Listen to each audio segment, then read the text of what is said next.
What is up, Friday Nighters? Welcome back to another episode of Just Another Friday Night. I'm literally answering texts from the Friday Night faithful that are like, "Are you going to go live tonight?" I'm like, yeah. We're running late. Okay, don't call us out, all right?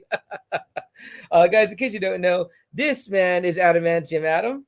Hey, what's up, everyone? I am CM Chuck, and we are the Just Another Friday Night podcast. Cheers, guys. Cheers. How's your Friday going? How's everyone doing? Man, I needed this one, man. You know, one of my favorite parts of Double A from The Last Dance is when, Jordan is talking like it's just another day at the office in the background. He's like, man, fourth quarter hits and I can't wait for that first beer. I'm like, Michael Jordan drinks beer. Like, he would want to drink a beer after work the way that we want to drink a beer after work. I was like, we're like the same, me and Michael Jordan. Chris, what's up, Chris? Chris, what is up, my guy, man? Welcome. Chris, I want you to hang out for a little bit. I got something super special. I want to show off the great stuff that I got from Chris, his awesome group, Invincible Comics and More down there. That's not our name. That's the name of his Facebook group. Go and try to get added to there. It's amazing. They do some great stuff in there in way of auctions and things like that to get some great books. I'm going to show those books in a minute. I'm letting the audience build a little bit, Chris, before I show it. And then I have something extremely special to show. Not even Double A has seen this, and I really want you to be here for this. So don't go anywhere. Put the women and kids to bed and hang out for a second. Bring them back. Bring them in too. Oh yeah. Tell them to get on their phones. Sometimes it's rated R. This show. So tell them to get on their phones. Yeah, or tablet or whatever they have. Their PS4. Just have them have them watch too. Right. Yeah. Earmuffs. What do we say? Earmuffs. Yeah. Hey, get yourself a cold one, Chris. Lucky, what's up, man? What? The Dork Dad in the house. Welcome, my man. Lucky from the Dork Dad podcast, also from the Now Watch This with Lucky and Joe podcast. Great episode, last one, guys. All about what was it? Lucky's Vacation? No, I heard that one. They just did. Y'all did a Quiet Place finally. That's what it was. Way to screw us over, Lucky, on that one. Yeah, and I get talk shit about in that episode quite a bit. So but that's okay because I take it with a grace. So I like that. Jason in the house. What is up, Jason? What's up, man? As Jason says all week long to me, what's up, bro? So what's up, bro? Good. I'm glad that you're here. I heard you had some Big Red. No beer for you tonight. That's all good. Guys, make sure you check out Invincible Comics and More. Don't forget us. If you have not already, I don't know why not, but go give us a like at JAFN Podcast on Instagram, Twitter, and TikTok. It's the same on all of those. We tweet often. Yeah, we do. Often. We tweet every day. Double A runs the Twitter pretty much. And we're followed by John Cena. Mm-hmm. We're followed by Bill Apter. We're followed by Bandito, the current Ring of Honor heavyweight champion. Bandito. That's right. Amazing Mexican wrestler. Mm-hmm. Insane in the ring. We're followed by San Antonio's own wrestling promotion, RCW. That's right. Yeah. So Brandon Oliver, the promoter. We're followed by Sergeant Slaughter. He follows us. And Double A has been in the Cobra Clutch. Yeah. That is a true story. We are followed by the former heavyweight champion, Michael Spinks. That's right. We have talked about him, so very cool join stuff. Our Twitter. Join our Twitter. Give us a like, give us a follow, tweet. And guys, I don't blow you up. We really don't. We don't blow you up on Instagram. We don't blow you up on Twitter. We're not blowing you up, putting 20 pictures on a row. We don't do that. So just maybe once ourselves. We'll tweet our own shit over and over again because we're like indulgent like that. So yeah. Who else is here? Lucky says Revelation was great. Awesome. Jumping the gun a little bit, Luck, but yes, it was great. We're gonna definitely talk about that. Key-Man too. Definitely gonna be talking about that. My man Steve in the house. Steve, cheers to you, Steve. Welcome aboard, sir. Joe says totally loved and surprised cry with Revelation. Of course he did, Joe. Yeah, of course you did, Joe. I was right there with you. Yeah, man, I'm glad that you guys liked A Quiet Place too. There's real quick. There's a part. I don't know if you guys ever watch Big Bang Theory. They get they travel somewhere and they get hotel rooms, and you see Raj. He's in his hotel room and he's grabbing some tissues and I forgot what else. And you're thinking he's gonna watch a porno. He's watching Bridget Jones and he starts crying. So I was like, fucking Raj, man. Steve, I need you to like that. He says he digs my Grateful Dead shirt. That's very cool. Walmart. Very cool. I told Double A, where's the He-Man shirt? He was like, I don't got one. I'm doing Grateful Dead. I said, Grateful Dead. All right. He's like, people might get a kick. people might need this for their bad Fridays. So. Yeah. So, I like it. I like the Bears. Grateful Dead. They probably move if you're really high. They probably move. So I was gonna say, man, Jerry Garcia, man, that guy, very cool. So yeah. Also, we broke these back out. If y'all remember from one of our previous episodes. So y'all over here, we're gonna get a little bit of our final battle going right there. We'll talk about that in a little bit more. But Double A, some stuff to show. What do you think? Should I get going? Yeah, go ahead. Okay, so I'm gonna get through it quick because I got some really cool stuff to show you guys. We've got to get through this first 30 minutes because you know how we just yap forever. So last week we talked about Snake Eyes, fucking amazing comic book series, super fun. I loved the inside cover of the 6-part series we read, declassified so much about Snake Eyes' origin that I was like, man, I gotta know where that Tim Bradstreet art is from. Well, it's from this issue that I ordered. Which is on the cover. So there it is. And I'm like, man, look at Tim Bradstreet's beautiful freaking art. Great. You can almost like smell that kind of like that leather or like that, you know, those pockets, you know, that burlap kind of. Like, the military like you type feel like stuff. you can like know what it feels like and smells like, you know. I don't know. Your dad had some of that stuff laying around. I think he did, but my dad didn't. No, he kind of just got rid of it. Yeah, my dad did, and so I would I have his old rucksack, and it has that smell. Yeah. You know what I mean? And my dad used to work in the armory in the warehouse when he was in the Marine Corps, and I'd go in there and I could literally like Wolverine says, smell the gun oil. You know, and I'd be like, damn, it really does have its own smell. You know what I mean? So I'm not around that stuff all the time, but yeah. Rich in the house. Oh, what up, Rich? Welcome, brother. Chris, what is ROJ? It's Raj. Raj. Oh, Raj. Raj. Sorry, I thought it was. Are we checking out RDJ?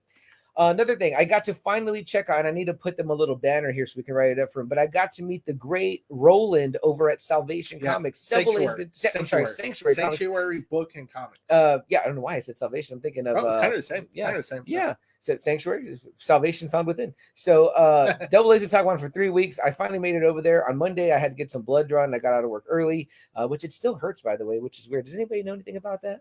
So anyway, I went over there. I met Roland. My girlfriend went with me.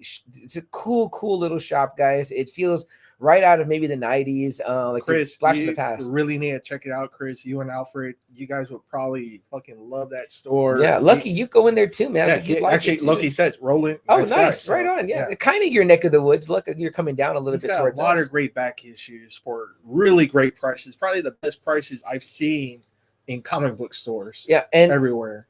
Double A's number one thing besides comics is freaking customer service. And Roland is so nice. And he talked to me right away, completely different from other places we've been recently where there's he right away was like, hey, man, what can I help you find? What do you like? You know, what are you into? And I said, you know what, man, sometimes I get overwhelmed by walking in a new place and I just want to, browse. But I go right for my go-to guy. You go to your number one guy, right? I go to Superman or whatever. And of course, I found great Alex Ross cover. We love Alex Ross. And I picked up this one right here. That's just great. From Roland. I mean, this looks iconic. I mean, the man's a badass. You know, I love Superman. So I picked up that one. And then I also picked up this one, which I just kind of told Double A as part of what our research for tonight. I watched another documentary on Netflix and found out this guy had a great lot to do with what we're going to talk about tonight. But this one's by J. Michael Straczynski. But I just love the cover. It's iconic. And then when I got home, I found out I already had one. That's what I do. I buy a cover twice on accident. So maybe I'll eventually get into the auction game like you guys, and then one of these will be up for auction. But let me get right into some stuff that I got also this week. Private sale between me and Rizzo. Went really well, really great. Of course, I love buying stuff from Invincible Comics and more. And we made this deal, and I got some awesome stuff that I super love, and I cannot wait to show you guys. Let me throw up their name real quick. Double A, I'll let you handle the comments. Invincible Comics and more. Lucky says hidden gems there at Sanctuary. Yes. And then Steve has a question for you. He says, Chuck, do you remember those green wool blankets? Yes, I do. Oh, man, super itchy. Yeah, super itchy. My dad did. Since my dad was in the warehouse, Steve, he's a logistics guy like yourself. He would always get MREs and stuff like that from the warehouse, like excess stuff. Every guy I know that ever worked in a warehouse has excess, like Friday Night or Mario. Yeah. Not Delgado, but our other Friday Night or Mario, Alanis. Just like he bring you like rubber gloves, back before the pandemic, and you're just like, how the fuck, where does this stuff come? Just excess stuff, you know what I mean? Yeah, and then Steve adds, because my dad was a drill sergeant back in the day. Right on. My dad was a drill sergeant too for a little bit. Yeah, and he hurt his shoulder really bad, and he had to stop that gig. Chris commented on your Superman, Alex Ross. He goes, beautiful cover. Thank you. Rich says, dang, that looks awesome. Thank Rizzo you. says, I love Alex Ross. And Steve says, yep, to your comment. Awesome, man. Awesome. Yeah, the itchy ass blanket, Steve, for real. Okay, so Rizzo, I'm going to start with this. This was a bonus. I did not buy this from Chris. Chris threw this in because he's such a guy, great guy. And I was like, holy shit. So this is an autographed copy, guys. That's awesome. Of Warlock. Is it Jim Starlin, correct? I mean, Chris? Thanos right there. I mean, that's fucking cool. Yeah, I went through this. It's a very clean copy, I thought. You know what I mean? It looks very great. cool. It looks great. I was like, what the heck? Thank you so much, man. So I was super delighted with this. But the main pieces that I were buying are right here. She may be the lady of the hour very soon. Black Panther 2 coming. Chris is yeah, it's Starlin. Yeah, man. So, man, wow. That's the first for me. I have a box of stuff that's just autographed. It's going to go in there with those and hang out. So, of course, I was after my lady, my gal, Shuri, throwing up the Wakanda salute right there. I love this beautiful cover. Great cover. Again, she's color blue. That's awesome. And then I'm seeing the next one. It looks great too. Which is, I mean, she's there in the costume. Yellow. Could this be part of the plot of Black Panther 2? This is what the fans are calling for. If so, I mean, I may have hopefully made a wise investment here. I mean, either way, I mean, I love it. I love the idea. I loved the Shuri character. I love that it's a brother-sister thing, you know, her and T'Challa, and there's really nobody I'd rather see take up the mantle. I don't know about you, Double A. Yeah, I mean, that's fine.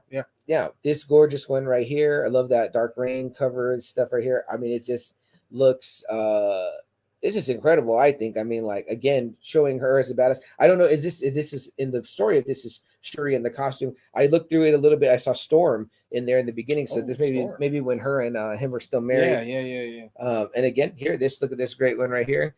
In the kind of traditional African dress. Shuri right there. It says women recognition. It's just a really awesome cover, man. And I saw Chris had these displayed, or maybe that's just an area Chris you used to display stuff. But the original picture you sent me, man, I thought that was a really cool how you had them set up and displayed. So love that. Chris says that's a Ken Lashley cover. I love that, man.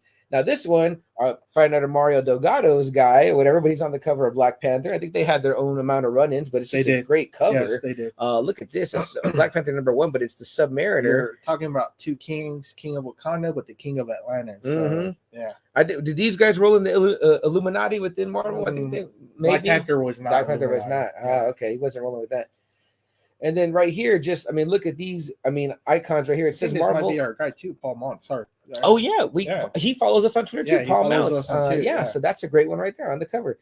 But look at these people you got on here. You got War Machine, Black Panther, Storm, and Miles Morales. So obviously lending to the minorities, you know, within the Marvel universe. Kick-ass freaking cover, man. I mean, look at Miles down there, War Machine, you know, Rhodey. I mean, like, there's a group of collective badasses right here, and you know, they're I would say they're African American. Of course, Miles is half Puerto Rican also, but I just freaking love this cover so much. It's badass. You know, I don't have a lot of Black Panther stuff, so I've been raising it up. And how about this one, Double A? Oh, the alien one. Yeah, right here. T'Challa and the Xenomorph. You know, sadly, guys, if they don't replace Chadwick Boseman, which is great tribute to him to not replace him.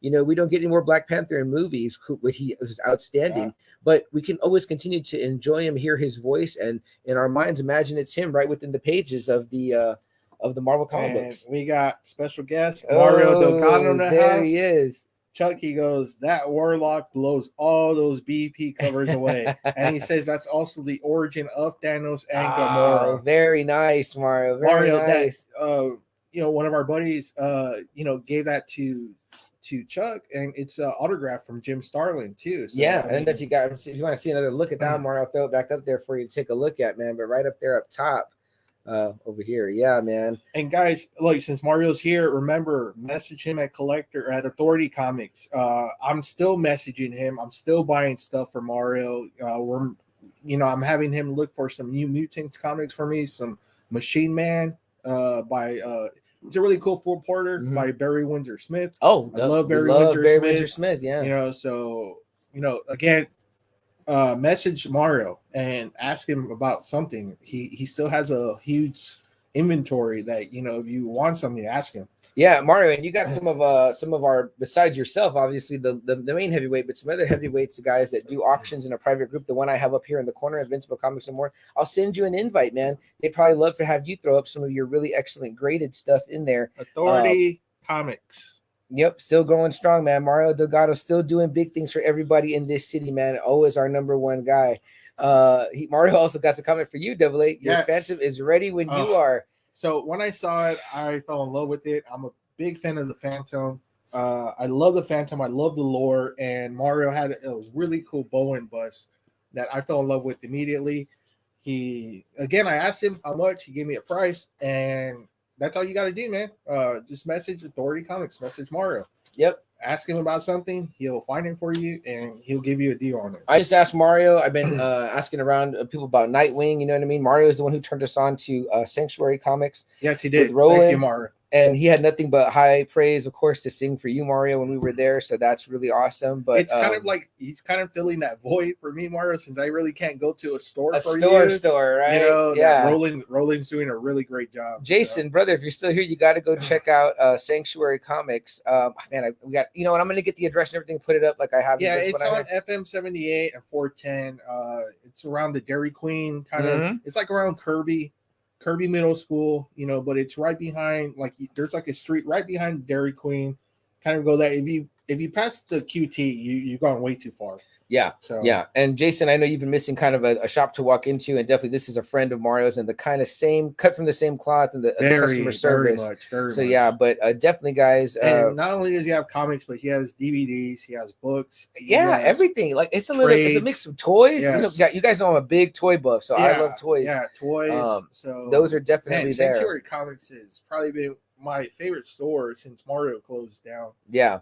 His physical store. The physical store. Yeah, definitely. So. And Chris, you need to send Mario Delgado here in the comments right there an invite to your group, man, because this man has an incredible collection. I asked you if you knew him last time we met when we got these books, and you said you weren't familiar with them. But believe me, once you become, you will never ever forget him after that, for sure. So last thing, this is something super special. We're still early on, but I want to do this now, guys. Remember a couple weeks ago, I had said a new thing I wanted to do. What's up, Aaron V? Aaron V in the house. What's up? I had said that what I wanted to do now was a shirt run per season. Well, we're getting really close to being in our 4th season, and we call it a season because we do 25 episodes per season, so we can kind of keep them in order. So we're at this. Today's episode is 23. So for our 20. I don't know if I want to do it on our season finale or our season premiere. I'm thinking season premiere on August. It will be the weekend after the Friday the 13th. So on that day, I want to show you guys the design for the season 4 shirt. Double A hasn't even seen this. I had an idea in my mind. I didn't go with that idea because I started talking to Chris Rizzo from Invincible Comics and More. And he was like, well, you know, I might want to do something for you guys. Let me show you something. You're not going to see this right now. You guys aren't going to see it until the premiere, but I'm going to show it to Double A. And I want to get a live on-screen reaction to what the shirt is going to be. Now it's going to be, there's 2 variants to it. So it's very cool, but I got them up right here. So guys, get ready for Double A's face on these. Chris, they're going up right now. So you're ready. Here we go. And of course it doesn't load like I want it to. So you guys aren't going to see it. He's going to see it, but let me see if I can get it to do it here. Oh, very nice. That is just very nice. One part of it. One part of it. Let's see here.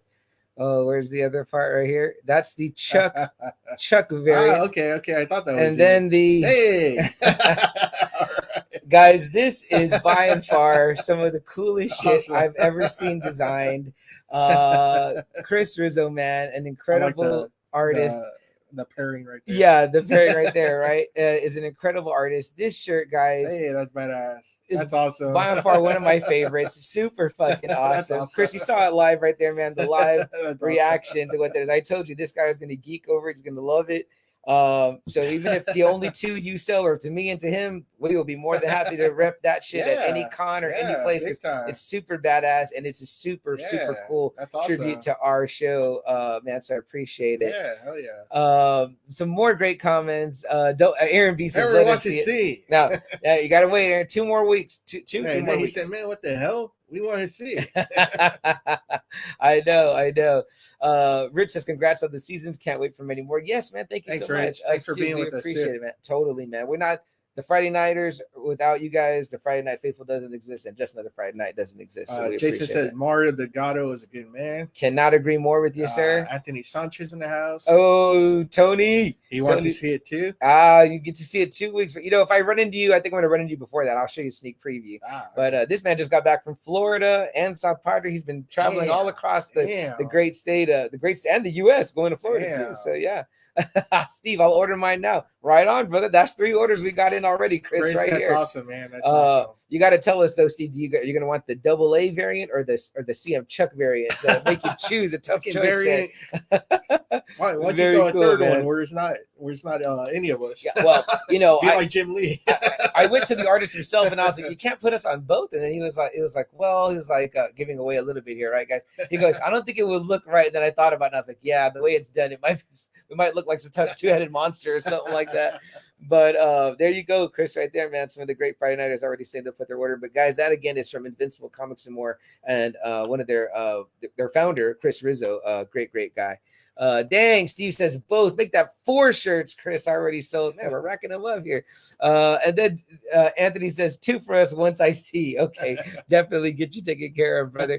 Let me move on here. What time are we at? We're fine. Okay, so the super crazy news that happened this week, right, guys, was the big con we talked about coming to San Antonio starting what was going to be this weekend, right? Yeah, it was the 31st through next Celebrity Fan Fest, man. We were going to have Obi-Wan Kenobi here, Ewan McGregor. We were going to have, Hayden Christensen here, Darth Vader, man, Anakin Skywalker. We were going to have Mobius himself, Luke Wilson, man, or maybe you like him in Zoolander. And then the hammer drops. Speaking of variants, the Delta variant is currently kicking major ass amongst the unvaccinated. So now, as me and CM have been saying, look, it's not about whether you believe the shot or not. Shit's going to start closing down, and this is the first instance of it. Yep. So expect more. If we don't get vaccinated, expect more shutdowns again. I walked into GameStop today and they were like, you need mask again. It's fully mask again in the GameStop. So guys, my work has said mask again. Yeah. So yeah, this is what's going to happen. I don't think that this is a political issue. I don't think that this is we're not saying anything political. It's people like businesses taking this shit seriously, and businesses are not going to take it, and they're going to shut down. And I try to tell a friend of mine, I said, it's think about it like this. It's that the hospital staff will become overwhelmed again. And then you guys want to be out of toilet paper again. You want to be like locked down again. That's shortages. Yeah. The limits on them food and everything. Right. You know what I mean? Like we don't want to go back into quarantine, right, guys? We just got out. You know what I mean? So, and I got a shot the other day that I got blood drawn, and the blood draw hurt or whatever. The shot hurt way less than that damn blood draw, let me tell you. So let's see what else we got here. Rich says he'll take 2. Rich says he'll take 2. Did we just sell like 6 shirts? I think 6 plus our own. That's 8 shirts, Rizzo, right there, brother. So Chris. You know what I mean? Break out the PayPal. What else we got here? Yeah, major bummer though on that, Chris. Jason said he's going to Traders tomorrow. Yes. Let us know how it is out there, Jason. Man, we find anything good? Joe in the house. He says think they call it variant so that it'd be in terms we understand. Yeah. I think Rizzo told me that they were originally going to say we couldn't handle the D, but that probably wouldn't go over too well politically correct there. Untamable Amy says, hi guys, love you both. Love you too. We love you too, sis. Appreciate you being here. Aaron has a pretty heavy-hearted question. So there we go. Do you think the hookers have the Delta strain? You know what? I don't actually. Aaron, don't chance it. If you're in Vegas, they have to get tested all the time. So they're probably some of the safest people on earth. Now Rich says right here where it really hits. It's sad to see this pandemic happening again. Mm-hmm. I have lots of friends who work in the hospital and they're very overwhelmed. Praying for everyone. It's true. It's just same here. I have a lot of nurse friends, and I have even friends that work in labs. Your sister-in-law works in a lab in the military. And my wife. And your wife's a nurse, so that's like right here in our own house. So that's how it goes. But take care of yourselves, guys. Be smart. Mask up. Let's not let this happen again. We're smarter than that. We're better than that. Amy says, I too want a tea. Okay. Aaron, waha. Anthony There we laughing. go. Amy says, I also love hookers, Aaron. All right, then. So the interesting comments for others to read that have nothing to do with this show, but and then some other sad news too. If you're a fan of rock, heavy metal, you know that Dusty Hill from ZZ Top, the bassist, oh man, I know, passed away. Yeah, man, that was a major blow. We got lucky enough to see him open for Guns N' Roses. That's right, we did. So I was happy. I was like, at least I got to see them once. Yeah, ZZ Top, amazing fucking band. Yeah, man, so many hits, right, guys? You guys know that's just like, to me, it's like drinking fun music. You know what I mean? Cheap sunglasses, legs, beer drinkers, and Hellraisers. Yeah, if you don't know that song, put it on. Beer drinkers and Hellraisers. Even Motorhead covered that one. So here's to Dusty, and then ZZ Top. To Slipknot, to original founding member Joey Jordison, passed away at the age of 46, man. Yeah. So I just heard our SA Rock City episode, and I was telling you how amazed I was blown away by the drummer, and you were like, "Oh, it must have been Joey you saw." And I was like, "Man, when that news broke, I thought about Adams. I was like, oh my god, we were just talking about that." When Slipknot came out, all everyone could talk about was, man, can you believe that drummer? The power they get from the drums. It was like, man, that's all people were talking about. They weren't talking about Corey Taylor. They weren't talking about anyone else. They were talking Joey Jordison. And he filled in for Lars, remember? Oh wow, really? I didn't know he that. played drums on Creeping Death. Really cool, badass, really fucking awesome. He had his own drum solo section he would do. So golly, so it was just bad. ZZ Top, Slipknot, so that's two original members from Slipknot that have passed away. Paul Gray, they dedicated a whole album, the Gray Chapter. Oh wow. And then Joey Jordison now. So crazy. I saw a really cool meme, and it says, for people that don't know who this drummer is and want to know how badass he is, they go look at this picture. And it's Corey singing and the other members side by side of him, and Joey is inverted like this behind them, like he's the band is like this and he's like this drumming, and you can see all the kits like you're looking at him from above, but you're facing forward. On YouTube. Just go can on you YouTube, imagine seeing that? That shit would blow your fucking mind. I saw it and my mind was blown. Yeah, go to YouTube and just put Joey Jordison. You'll see some amazing fucking drum work there. So to ZZ Top and Slipknot, we send our condolences. Definitely, man. So the rock world a little bit sadder without him. So Anthony asked, "What was Adam drinking?" I showed you there, Anthony. It's either going to be Dose or Shiner tonight. Dose, that's what I brought up in the little ice chest here. So, Rich says, "Sad to hear those passings." Steve says, "Salute," and Aaron says, "Life is short, guys. Glad we are doing this show." Thank you, Aaron. It's like I tell my kids, stop thinking about the future. Enjoy right now. Okay, stop thinking about 10 years from now. Stop thinking about 5 years from now. Just enjoy this moment right now. Totally. And Aaron, you got a shirt waiting for you at my house. Man, Aaron has been with us since the beginning, riding with this show, supporting us financially. And again, we literally record on the very mic that Aaron provided us. Holding this on. The sort of power, Also, in case you guys didn't know, apparently Scarlett Johansson is suing Disney over the Black Widow stuff because, good reason, because she missed out on some money because the stuff went on to Disney Plus. And honestly, CM, I mean, it probably made more money being on Disney Plus too, because people are just not going to the theaters. They're not. I didn't even hear anything about Fast 9. I didn't hear anything about it. And it's rough too, because I really wish I would have seen Black Widow there. I think I would have appreciated it a lot more. But, it's people just aren't going. I did see Old. I did too. I liked the Old. I liked it too. I liked it too. I know Friday Night or Belinda did not like it and had a lot of choice things to say on her personal Facebook, but I disagreed, and I'm glad to hear that you liked it. I thought it was fine too. Very interesting. But then again, I'm a fan of M. Night Shyamalan, so I'm good with it. As am I, and I liked that it was a brother-sister story, which there's not that many of, so that was kind of cool to me too. So there's that. I heard that. What's her name from Cruella? The actress Emma.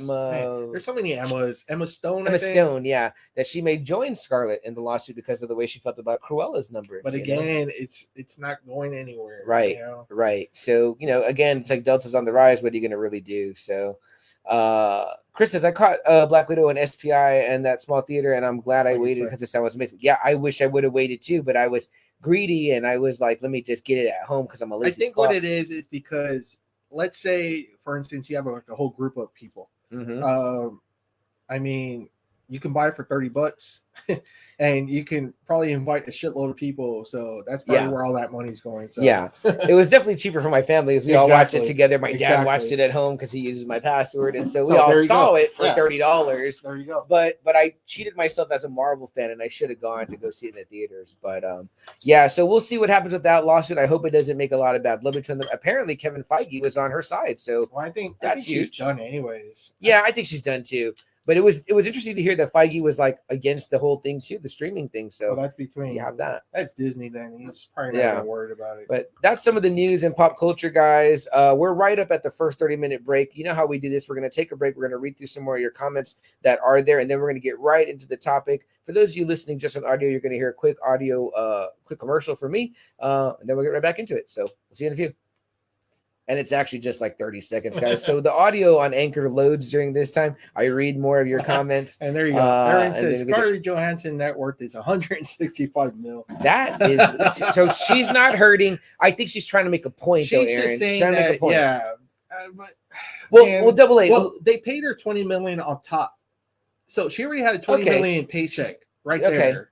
So I mean, I understand she's pissed. She knew this movie would probably make more if they probably just put it straight up in theaters. But I mean, 20 mil. And she got a little okay, so I think if I remember correctly, anybody out there that's watching still, correct me if I'm wrong, wasn't it Jack Nicholson with Batman 89? It was the first one that he said in his contract, I want 1% of the box office. Which was smart. Which is smart. That's way smart. This is where we hear that all the actors do it now. That's where they make the most of the money. Downey's the one who did it with Marvel. Yeah, and I'm sure with Iron Man, it probably was. That's just with that one. Then it led him into like Avengers, 8 more movies. Yeah, because he had that same deal for every damn movie. Can you imagine Endgame? Infinity War and Endgame. Yeah. Steve says a great comment right here. Oh, she has several points. Yes, she does. Very fine ones that curves. That's a pointy, more curvy. And Aaron goes, nothing like a woman's scorn. Yeah. So her and Emma Stone, two of, I would say, Hollywood's darlings. Whatever, everyone loves these actresses. It's like they're not going to be on the side of the mouse. So, and if Feige backed out right away, was like, I'm with them. It's like, okay, now it's like the boss, which I find it kind of hard to believe. He's the boss, right? Double A. It's like, no, who's over him? Put it this way. He's like a manager in baseball. Okay. He's running it, but they're letting him run. Yeah. They're letting him, play his field. But yeah, when it comes to the actual owner, am I going to pay my star that much? No. Yeah. And I don't think he has a say in that at all. Right. So I can't remember what comedian it was he said, you might be rich, but you're not wealthy. He goes, Shaquille O'Neal's rich. He goes, who signed Shaquille O'Neal's check is wealthy. And I'm like, that's right. There's always somebody, your favorite athlete, there's always somebody more that's writing them a paycheck, Rizzo says, it's probably still her biggest paycheck. Rizzo also says, RDJ banked with that strategy. It's a smart strategy. Thanks to Jack Nicholson putting that out there. Yeah, Rich says, I think the movie will be coming out sooner on DVD and Blu-ray. Yeah, it's actually coming out in September, I believe. That was quick. Right. Yeah. And it's just, it's not the same. After watching it and thinking about it, I was like, I really would like to go see it again in theater so I could really appreciate it because, I did Godzilla and Kong at home too. And I knew right away that one. I was like, this is a miss for me in the theater. But that was still when we weren't going to the theater. But what else we got there, Double A? Mario says Keanu did it with the Matrix. I did not know that. Man, he was killed on that. Yeah, can you imagine it? As much as people don't like those second two, they really blew up. They made more money. Yeah, especially part two. Yeah, part two did for sure. I don't like those next two. Yeah, because people were foaming at the mouth for them when they came out. So it was like you knew it was going to go number one and break. Reloaded came out. Oh my god. Yeah, that first one leaves you with wanting so much more. Yeah, it's too bad they didn't want me wanting it anymore. Yeah, I know. Steve says she's a doll. No doubt. Rich says great movie, but it was safe at home, especially the younger kids. And I think that's what a lot of people did, like Rich, like I did. Right. It's easier to just see it at home, less risk. Yeah. You got all your drinks and snacks at home. So to be honest, I don't know that we've taken my nephew yet to a movie. So what movie has there been though for him to see? He watched Space Jam at home already, and he's totally fine with the home experience. When you're little, you don't really care too much about the sound experience and all that, But Jason says, what do y'all think about the Longhorns football team? I don't follow college too much, but I say I said, Steve. Sorry, Steve. No, yeah. Steve says horns suck. Steve is a big time Aggie. JK coming Big from time. an Aggie fan. You know, to me, they're Just Texas kidding. schools, so and I don't follow college too much, but I got to roll with my man Jason, Steve. I don't follow college. But if it's Texas, any Texas teams versus any other teams, I'll go for Texas. Fuck it. Yeah. But it's so different. College is so different from the NFL. They can do so many plays. Like they can score a touchdown where if you try that shit in the NFL. Oh, right. And there's some moves going on, right? But my college fans that are out there, aren't there moves? Some teams are moving for different conferences. I never really understood the sectioning off of the college football divisions or conferences. What do they call it? I think it's conferences or whatever. So I know there's some stuff going on right there. When it comes to baseball, what I was seeing in our personal group feed, apparently the Cubs are becoming dismantled, and I'm like, wow. They just tore apart a team like that. Like, damn, like money 3 talks, years ago, they just won the World Series. So, and then it seemed like everybody was getting a piece of that pie today. So even the Yankees are our squad. So it's too bad for Friday, the other Adam in the Friday Night Faithful, Adam Tandre's team got dismantled there a little bit. So, but if nobody has anything else, we'll go ahead and get right into the topic. What do you think, Double A? Yeah, Rizzo said he's a proven genius, billionaire, philanthropist. Probably always was a playboy till his wife Susan.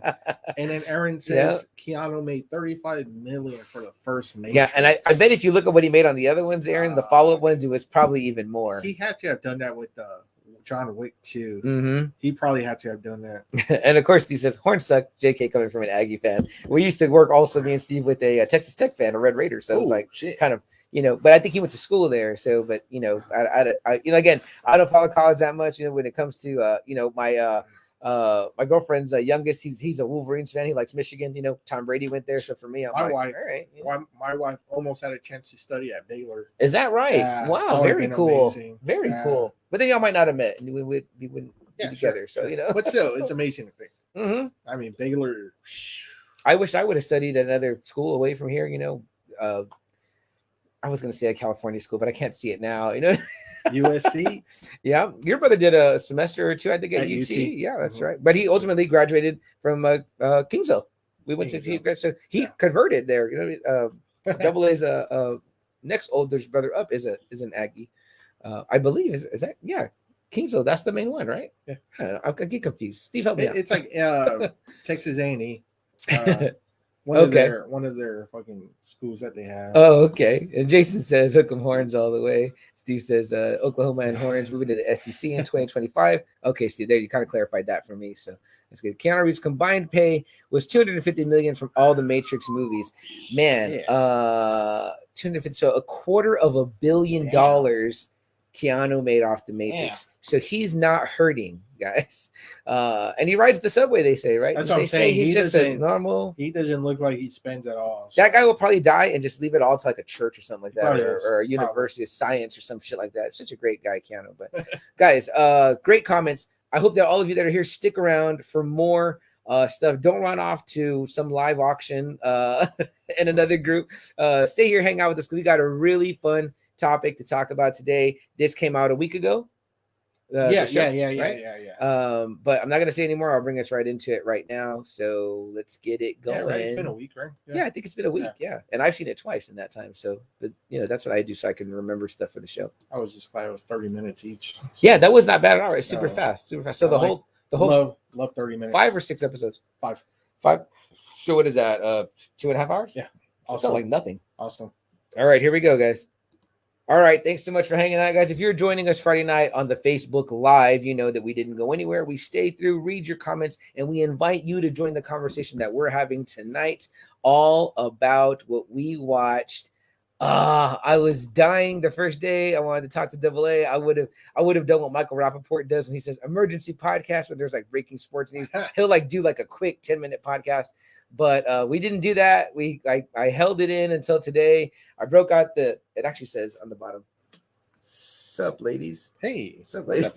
Yeah, I was like, I wore this to the beach. All right. But which was not smart because my girlfriend's with me and she's like, fuck you wearing that for? I was like, I like He-Man. But tonight, guys, we have the power. We watched the amazing Masters of the Universe Revelation series that debuted on Netflix a week ago, right? Controversial. Now controversial, right? Controversial. Shit eating the sequel to the 80s. Contributor of this show that's been on, I think, 2 or 3 episodes, Jack, is a big 80s fan like us too. And I really wish we would have had Jerry D on this episode. It just crossed my mind late. I know I got to give Jerry D advance.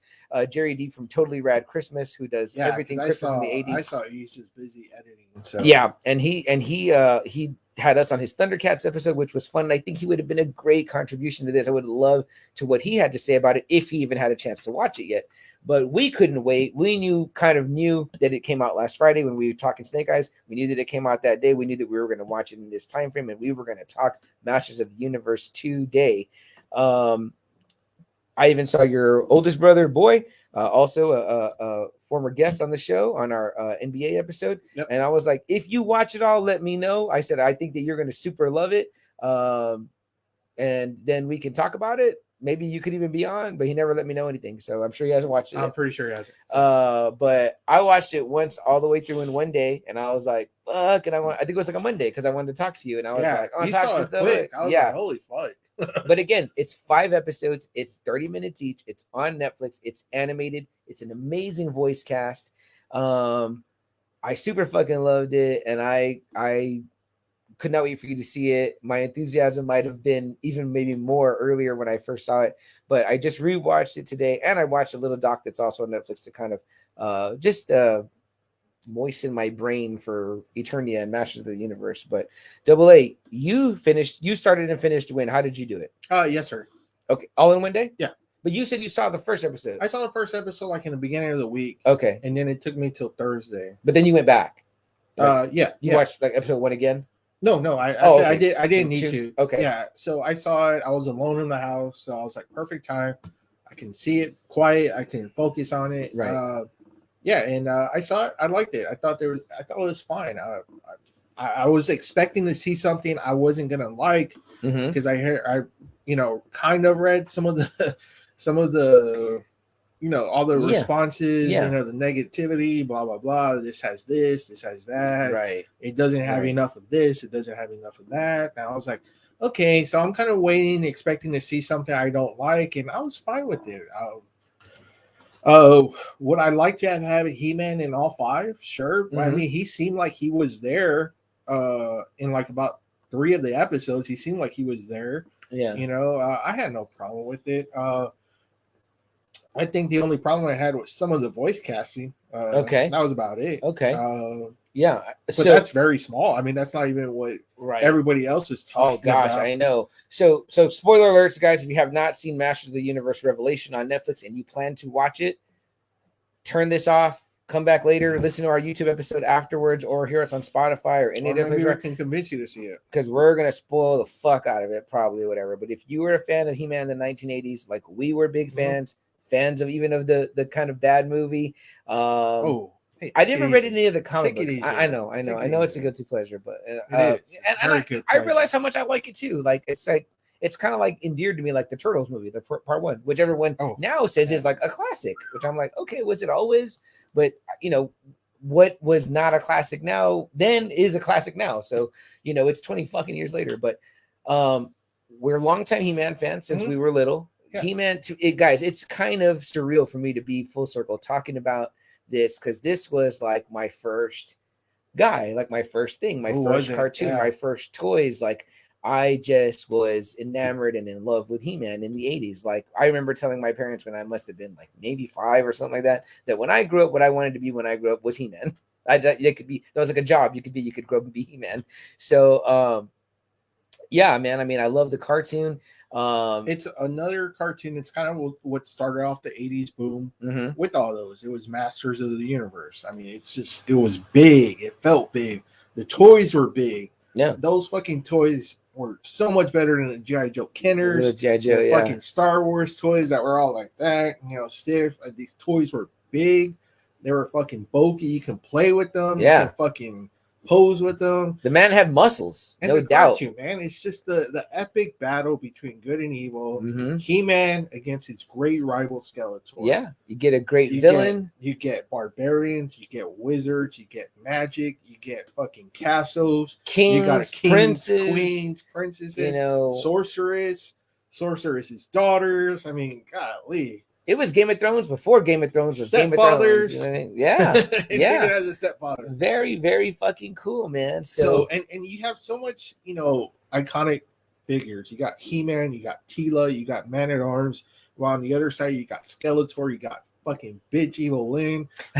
So I mean, you just had these iconic characters that people just loved and grew up with, and it had a couple of incarnations, right? Double A. So it went away, then it came back. Yeah, it came back like in the late 80s or 90s, and it was weird. That one was just fucking weird. Where he was kind of skinny and had like a ponytail. And he was in space. Yeah, and he was in space, so that was kind of weird. Fucking weird. But then they had a really cool series here in the 2000s when they brought it back. This one was actually a really good series, which I thought it kind of seemed like a sequel to this one almost. I had totally forgot about this one. And the other day, Double A was talking about it. And he was like, yeah, remember that other series? And I was thinking he was talking about the one in space where he had the points on. And I was like, what? That one sucked. He's like, no, the other one. And then when I was like, damn, I kind of forgot about that one. And that one was really cool. That had a lot of cool stuff. And the Kevin Smith some of the stuff that he put in this one kind of reminded me of this series. Yeah. So that was always really cool because Tila, like in this one, is kind of reminds me a lot of the Tila in this one. So that was cool. So okay. And if you guys want to hear us talk more about like cartoons in the 80s and 80s stuff and even He-Man in the 80s, go listen to our 80s episode. That's the first episode we have Jack on. And the reason why I brought him up earlier was because he messaged me after like 2 episodes. I was like, I already have these thoughts. And I was like, okay, it's not over. Like you haven't even got through the first 5. Like I was like, you know what? I'm not going to tell you anything until you're done. Then he came back and said, okay, I see what you mean. And I turned around and I said, yeah, which seems like that's what all the internet did. And I'm like, it's only part 1. We haven't gotten the rest yet. And you're already crying. It's like I read, it's kind of like what they did with Star Wars Last Jedi. And then when, Solo came out, nobody even wanted to touch Solo. Right. Now everyone loves Solo though so damn much. But imagine Double A if everybody did that after Infinity War and was like, oh, they killed Spider-Man, man, fuck Marvel, blah, blah. It's like the story's not over. You guys are aware of that, right? Like, is this your fucking first rodeo? Like, the story's not over. Like, let it progress before you pass judgment. You know what I mean? Like, it's intentionally says part 1. There was only 5 episodes. Like, there's more story to come, and I have my own fan theory speculation that I wrote down, which I sent to you, I saw that. which is pretty damn good, right? Yeah, I think it's pretty good. Yeah, I think if you guys want to petition something, get me to write some episodes. Him and Friday Night or Jack were like going off. I was like, what the fuck am I reading here? Yeah, so I know the story's not over. I knew kind of where it looked like some things were leading, and again, there's going to be spoilers to come, but it rapidly changed from that, and it was kind of I won't say what I expected because it wasn't, but that's what made it cool to me. What are you going to do, right? So so first off, we hear maybe a year ago, maybe it's been a year. Yeah, it's been a while. It's kind of been burning, simmering. That Kevin Smith, legendary director, of Clerks, Mallrats, Dogma, all those, he was getting his hands on Masters of the Universe. Everybody yelled in excitement because they're like, Kevin Smith, he's a fucking fanboy. Yeah, he's a nerd. Yeah. Although he admittedly said this wasn't one of the things he watched when he was a kid. He's a little bit older than us. But still, he was like, you felt like, okay, Kevin Smith. And he was like, okay, so this is going to be a direct sequel to the old Masters of the Universe.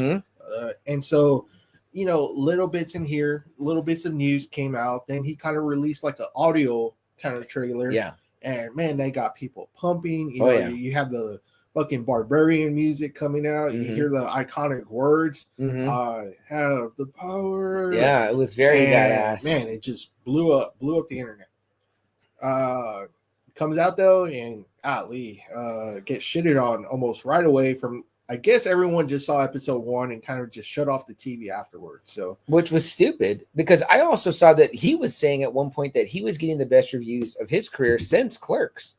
And that's the thing, though. It's a big difference between the critics and then the audience. Yeah. So that's why Rotten Tomatoes has that tomato meter. They've got the fan one and they've got the one like kind of the critic one or whatever. So it's kind of like sometimes you'll see they're like night and day. Like the critic one will be like way up in the 90s, and true. the fan one is in the 50s. How many times do we get pissed off when critics love these fucking low budget movies that are always nominated for Oscars, and we're like, well, what about these fucking movies that were actually really good? Yeah, you know? And so, or sometimes I just see something and I'm like, it was good, but it wasn't like exactly. great, so that's kind of like it does. Sometimes it's like we see the critics. Sometimes it's like, well, they always go for this artsy fucking shit, so it doesn't really matter. Or like, what about if a guy like automatically loses a lot of weight? I'm like, because he lost a lot of weight, he's gonna get an Oscar nomination. Like, I get that he committed, but if the role called for him to be super skinny and he lost a lot of weight, it's like, so that's kind of what that was kind of being judged against. Who gives a shit about the critics say? The critics can say it was the fucking greatest cartoon, but the audience is the ones, your core audience is going to be shitting all over it. Well, that's really going to hurt it. And people are going to be trusting the audiences more than the fucking critics. And this is what I hate about these so-called toxic fandoms or whatever. Like I said, Friday Night or Jack, he kind of got in a mode already, and he was telling me stuff 2 episodes in. I'm like, you're not even done. And see, that's the thing is that people love to jump on the shit already. Yeah. And shit on this even more and just bash it. And they'll have like, what, 3-4 accounts? Yeah. Just them lowering the score even more. They'll all put like 0, 0, 0, 0 just to lower that score even more. That's such a cunt move, man. I've heard people have like 10 accounts somehow. It's fucking nuts. But yeah, and they use this to lower the grade. So, and I'll bet a lot of them didn't even watch it all because they have the attention span of a fucking TikTok, and they're just like click through it. I'm pretty sure after episode 1, everyone shut it off, wrote their bad reviews. It's woke. It's the me now culture, blah, blah, blah, and fuck this, fuck Kevin Smith, fuck all that, blah, blah, blah. They can fucking take this right here. This fucking power source, shove it up their ass, what they could do. Yeah. Because you know what? I thought it was fucking badass. It's like Mike Tyson said, a lot of people kind of forget, when you talk shit on the computer, instead of talking shit to your face, right. You'll get fucked up for talking like that. And I heard that Kev had to like come out and put like a statement on Twitter or something like that. And I'm like, and he does this because you know what? I love Kev so much, but I know that he does get his feelings hurt. Like I know, like I get that from him. Like, and I'm just like, dude, look, don't let them tell you what. Because for a lot of people, Masters of the Universe holds a really, really special place for a lot of people. It was their first superhero. It was their first cartoon. It was their first figure. It was their first castle. Everything surrounding Masters of the Universe was their first. Maybe even their first chick toy doll that they even bought, for a lot of boys. So let's get into it. So we're watching the first episode, and it's kind of like playing out like a classic Masters episode. Yeah, which is badass. You got, Man of Arms, He-Man, Teela, Orko, Cringer, Skeletor, Evil-Lyn, Beastman, or is Beastman there? Yeah, I think he's there. So I mean, you got your classic figures, and because what you see is like a hooded figure walking, and he's got one of them tied up, like one of the classic Skeletor villains, and Faker, right? Yes. Yeah, and what's cool because I'm like, wow, they brought out this guy, this fucking dude, right? Faker. I was like, holy shit. And I like the animation. In fact, I asked somebody, I said, the animation reminded me kind of, I think it was you. I said, it kind of reminds me of the Invincible animation, but I don't know. I haven't looked into who does the animation. And I told Sam, I was like, it kind of reminds me of, the 2000s He-Man. It kind of reminds me of this one. And having seen that, and he showed me those right now, I was like, oh yeah, I kind of can see that they borrowed from that, but it still looked good, like sharper animation. They're real sharp, real 80s clean. Cartoon. The sounds great. Everything looks great. So. What I do know that Kevin Smith did say, because I listened to his podcast, like, I haven't listened to any recent episodes, but leading up I think he just did one about He-Man, about all the fucking people too. Oh wow, I gotta hear that. Yeah. But leading up to, I haven't heard episodes of his in a while because we sometimes talk about the same things, so I'm trying not to overlap in my mind what he says and what we say. But anyway, back when it was like building up, nothing was out yet. He was saying that the animation studio that did it is the same one that did the Castlevania cartoon that's on Netflix, which is really beautiful too, and really looks really badass. I haven't seen it. I'm a fan of that show. That whole game franchise. Yeah, for sure. Me too. That'd make a great live action movie. But so I love the animation right away, which is cool. And then how about in the first episode too, we kind of see that there's like a ceremony going on. Yes. And Teela it almost reminded me of when Brienne of Tarth was getting in Game of Thrones getting knighted. You know what I mean? Yeah. Like, so I guess Duncan, Man of Arms, where you don't know, it's Man of Arms. He's pretty much the head of security for King Randor. And I don't know. Is he retired? Is that what's going on? I'm not sure. Or stepping down, maybe, or taking a more ancillary role. Yeah. So his stepdaughter Tila is being anointed the new man of arms. She's going to be the new security of for King Randar, and it's a great ceremony. Adam's there, or he gets there. Okay, let me stop you. Let's take a time out real quick. I forgot about that. You want to talk about that? Yes. Yeah. This was a great improvement, right? Okay, so in the old cartoon, guys, and it always kind of was like your Clark Kent Superman thing or whatever. It was like, Clark Kent is this fucking hulking massive guy that's, meek and like whatever, but obviously we know he can't change his physical form because he's fucking Superman, and he's a big, tall, buff guy, So what this one did right away was that they made Prince Adam smaller. They did it here too. Okay, that made sense. Like a guy maybe my size. Yeah. And when then he turns into this big fucking barbarian. Right. Kind of makes the secret identity a little bit better and shows the magic. It does. Right? Shows the magic of the power sword. Yes, so it does. I hadn't seen that one, so I like that. But now you're kind of confused because, well, shit, we just saw He-Man. Right. In the beginning. Yes. We're like, what the fuck? He's got Skeletor, it looks like. You know? But then you're seeing Prince Adam at the fucking ceremony. And so something's up. Something's up. Yeah. And right away you just already like, oh shit, the sorcerer's in trouble. She's in trouble. Mm-hmm. They're going into Grayskull. This ain't fucking He-Man. And yeah, sure enough, it's Skeletor, and he's right at the doorstep of Castle Grayskull. Mm-hmm. The fucking castle he's always trying to get his hands on because he knows that's where the power comes from. Yeah. You become the master of the universe if you can get the power of Grayskull. Sure. And so we get to introduce a baker, and right away a fight starts going on.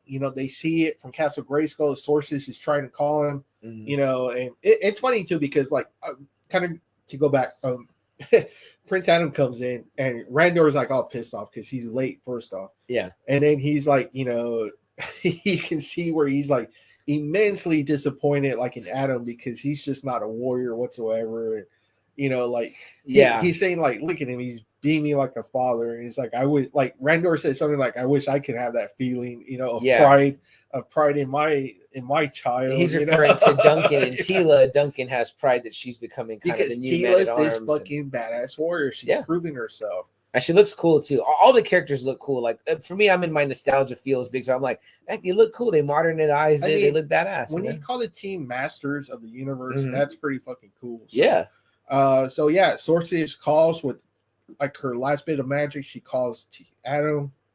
Adam's like, shit, Sorceress needs us. Duncan, Tila, Skeletor's in fucking Castle Grayskull. Yeah. And they're like, okay, get everyone away, and call He-Man, and Tila and Duncan go. Duncan obviously has a special place for the sorcerers. He's taking care of her daughter. So which hasn't been revealed in this series yet, but it has been though. It's part of the lore. It's part of the lore. Everyone knows Tila is the sorcerer's daughter. Right. It was mentioned in this one. It's mentioned in all the lore. Tila is the sorcerer's daughter. Even the retro 80s yes, one? Even that one. Okay. So that's always been kind of known.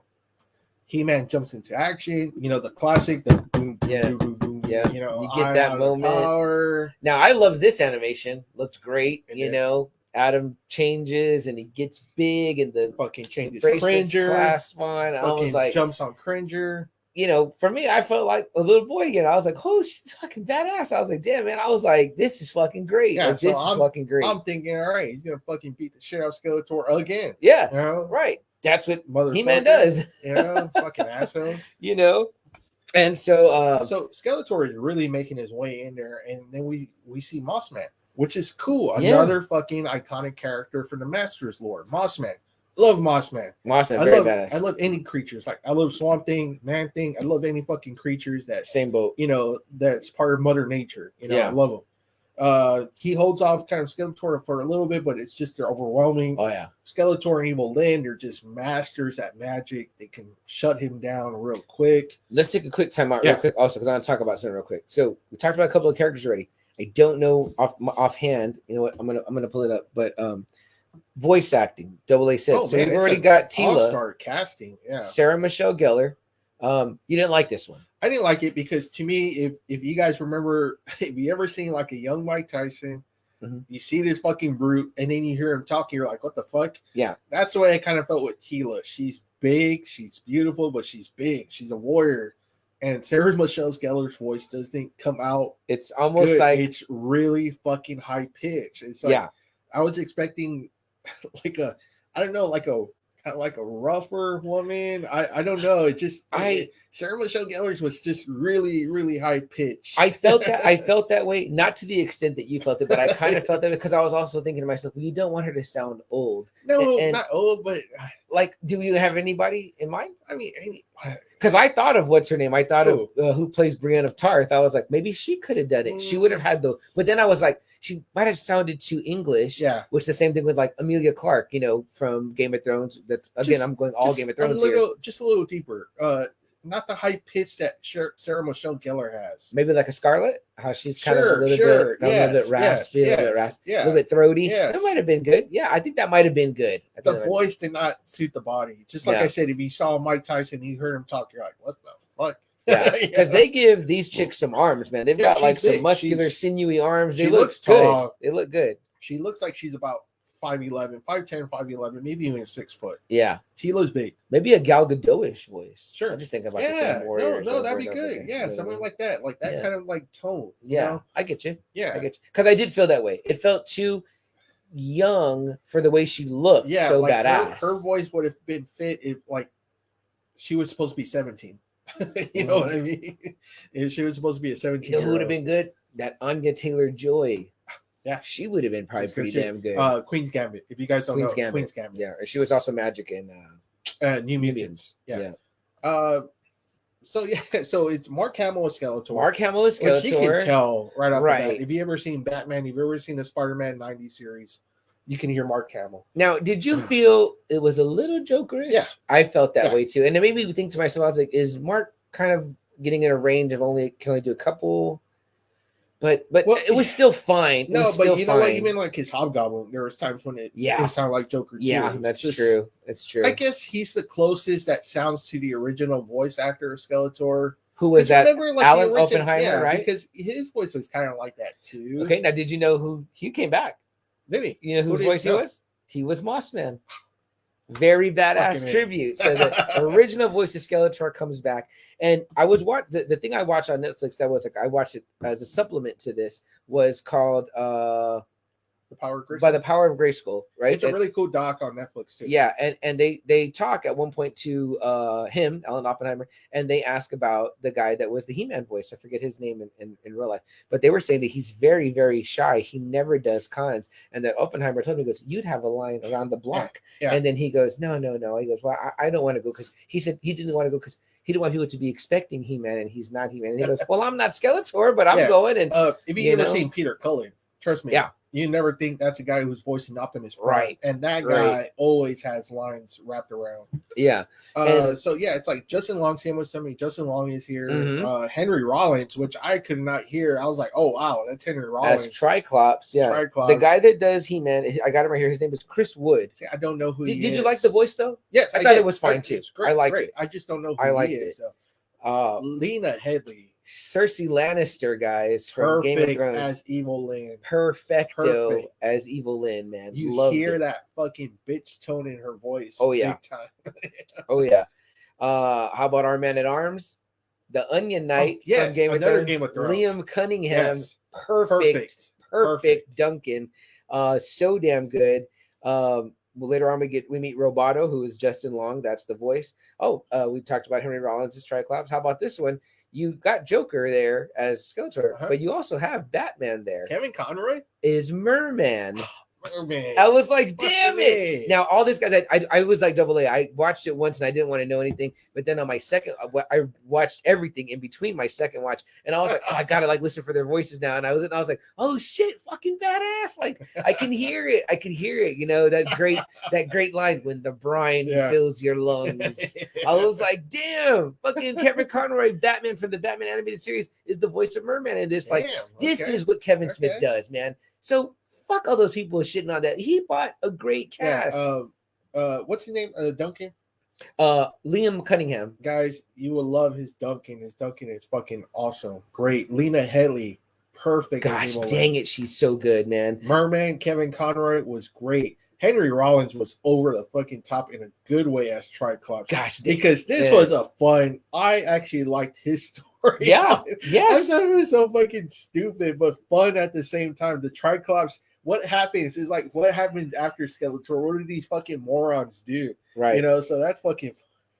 That is so good. Him and Trapjaw stay in Snake Mountain. Yeah, and we'll get to that a little bit. Trapjaw is a guy too that you might not. Dietrich Bader, he's in a lot of stuff, but he was mainly one of the friends on Drew Carey. Okay, he was the taller guy. What about sorcerers? Anyone big on the sorcerers? No one that I know. Her name is I have her name right here, Susan Eisenberg.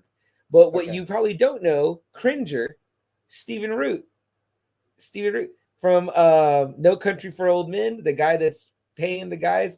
Also from let me show you his picture right here. Oh, that dude. This guy from like everything. Office Space. Also, I forgot about that one, but he's also in No Country for Old Men. Yes. He's the one that's that hires paying Churga and all that. Yeah. He's in everything. This guy's in fucking everything. And I was like, he was actually good as Cringer. He was great as Cringer. I was actually surprised. Like Cringer has like a really great moment in this series where he's fucking smart. I was like, what the hell? How about this? Did you know who your guy was? I know that you said you were a big fan of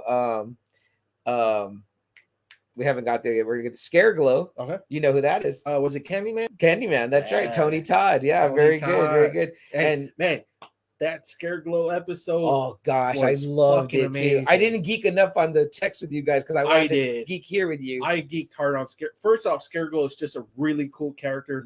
I think his toy was one of those hard to get ones too. Yes. In the 80s. Yeah, I think he was like by mail. Like a mail off. Yeah. And that episode was awesome. That was great. I loved that. Was probably my favorite episode. Was the Scareglow one. And so that's some of the voice cast right there. That's really, really super badass. The main ones that we're going to be talking about. But let's we're getting close to the next break, but let's take you back into the episode. So because it's quick, it's 30 minutes. Yeah. Right? So the fight's getting intense. It's already there. He-Man and Skeletor are really going at it. He kills Mossman. That was like, Skeletor pissed off He-Man. He points the Havoc staff at him and just fucking roasts him. And what does he say? He's like, smells like pine, which is funny because in the Grayskull doc, the people go, he didn't really smell like moss. He smelled like more like pine. Everyone said that about the figure. The figure was actually mossy. You know what I mean? So it was kind of like a throwback to that. And then what does Skeletor also say, referencing to the movie? Let this be our final battle. I geeked out too. I was like, man, because I love the movie. Yes, yeah, and I we just have talked so much more about. I've found kind of more. I always liked it, and I even have it. I had it on VHS. But I need to get a copy on Blu-ray now because whenever Double A talks about it, it makes me remind me. I saw that in theater with my dad. I was very young. I must have been like 7 or 8. And I just remember that final battle and just how much that Frank Langella chewed the goddamn scenery. And he's amazing. He was so amazing. Meg Foster and Frank Langella. But Meg Foster just, dang. I always just like fell in love with her. Every time I saw her, I was just like. Those eyes, man. Yeah. Those freaking eyes. I mean, I'm a sucker for eyes, beautiful eyes. And she has got them in space. I don't know, are those the contacts or not? Or I always say she was perfect. That was one of the best castings in any movie ever. And let me tell you, if there's someone to be close to it, it's Lena Headey. She's right there as an Evil-Lyn. Guys, we're right here at the break. Let's take this quick break. We saw there's a bunch of comments and we can't wait to read them. If you're here joining us on Facebook Live, stick around. If you're listening to us on audio, you won't hear nothing but a whisper, and we'll be right back talking to you all things Masters of the Universe Revelation, now on Netflix. Spoilers ahead, guys. We'll be right back. Okay. Facebook Livers, we didn't go anywhere. Let's get into these comments. Double A, what are the Friday Night Faithful saying let's go here? Up a little bit. Let me go up a little bit. Oh, I know we had some people that saw it and they couldn't wait to talk about it.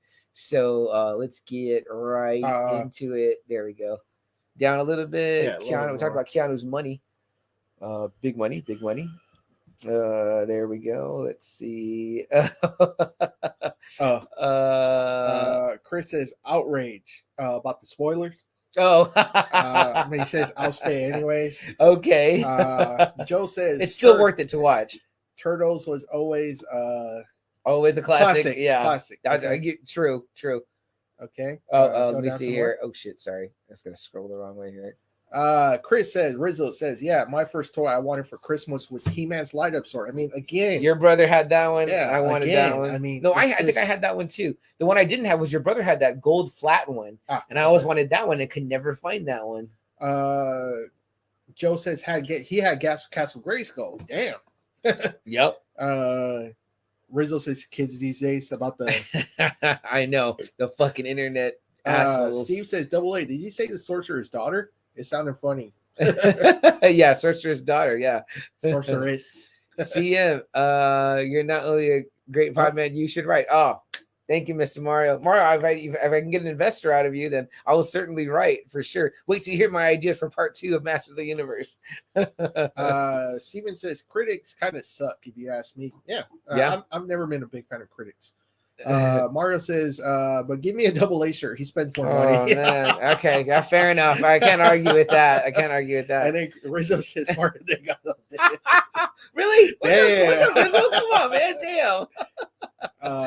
Joe says, I think before it came out, it leaked that Tila was basically the lead, and he came out and said, no, that wasn't the case. Yeah, I did remember hearing about that, which if I was him, I wouldn't have addressed anybody at all. Wait and see it.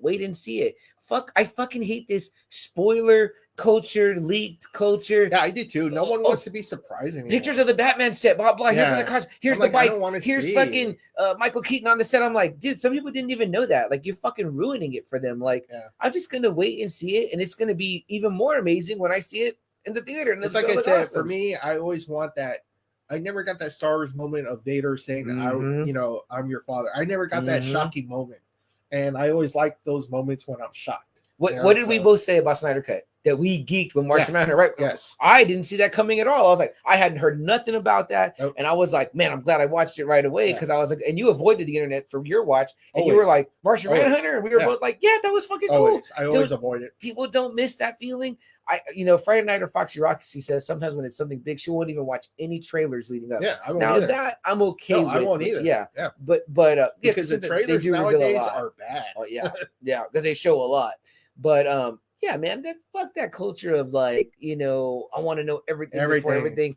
The whole thing, Charlie Cox was gonna miss his Celebrity Fan Fest appearance because apparently he was doing reshoots for Spider-Man. I'm like, okay, like, we don't even know if he's in it, man. What if that shit's all fucking bullshit, man? Like, we don't fucking know. You know what I mean? Okay. Joe says, if you watch a show and let yourself get into it, it was great. Mm-hmm. Which is exactly what I did. And then Joe says Mark Hamill fell into some of his Joker. Yeah, a little bit. Yeah. Definitely felt that. Oh, wow. Steve says, mine was the Frito Bandito. Oh. Y'all probably don't remember that one.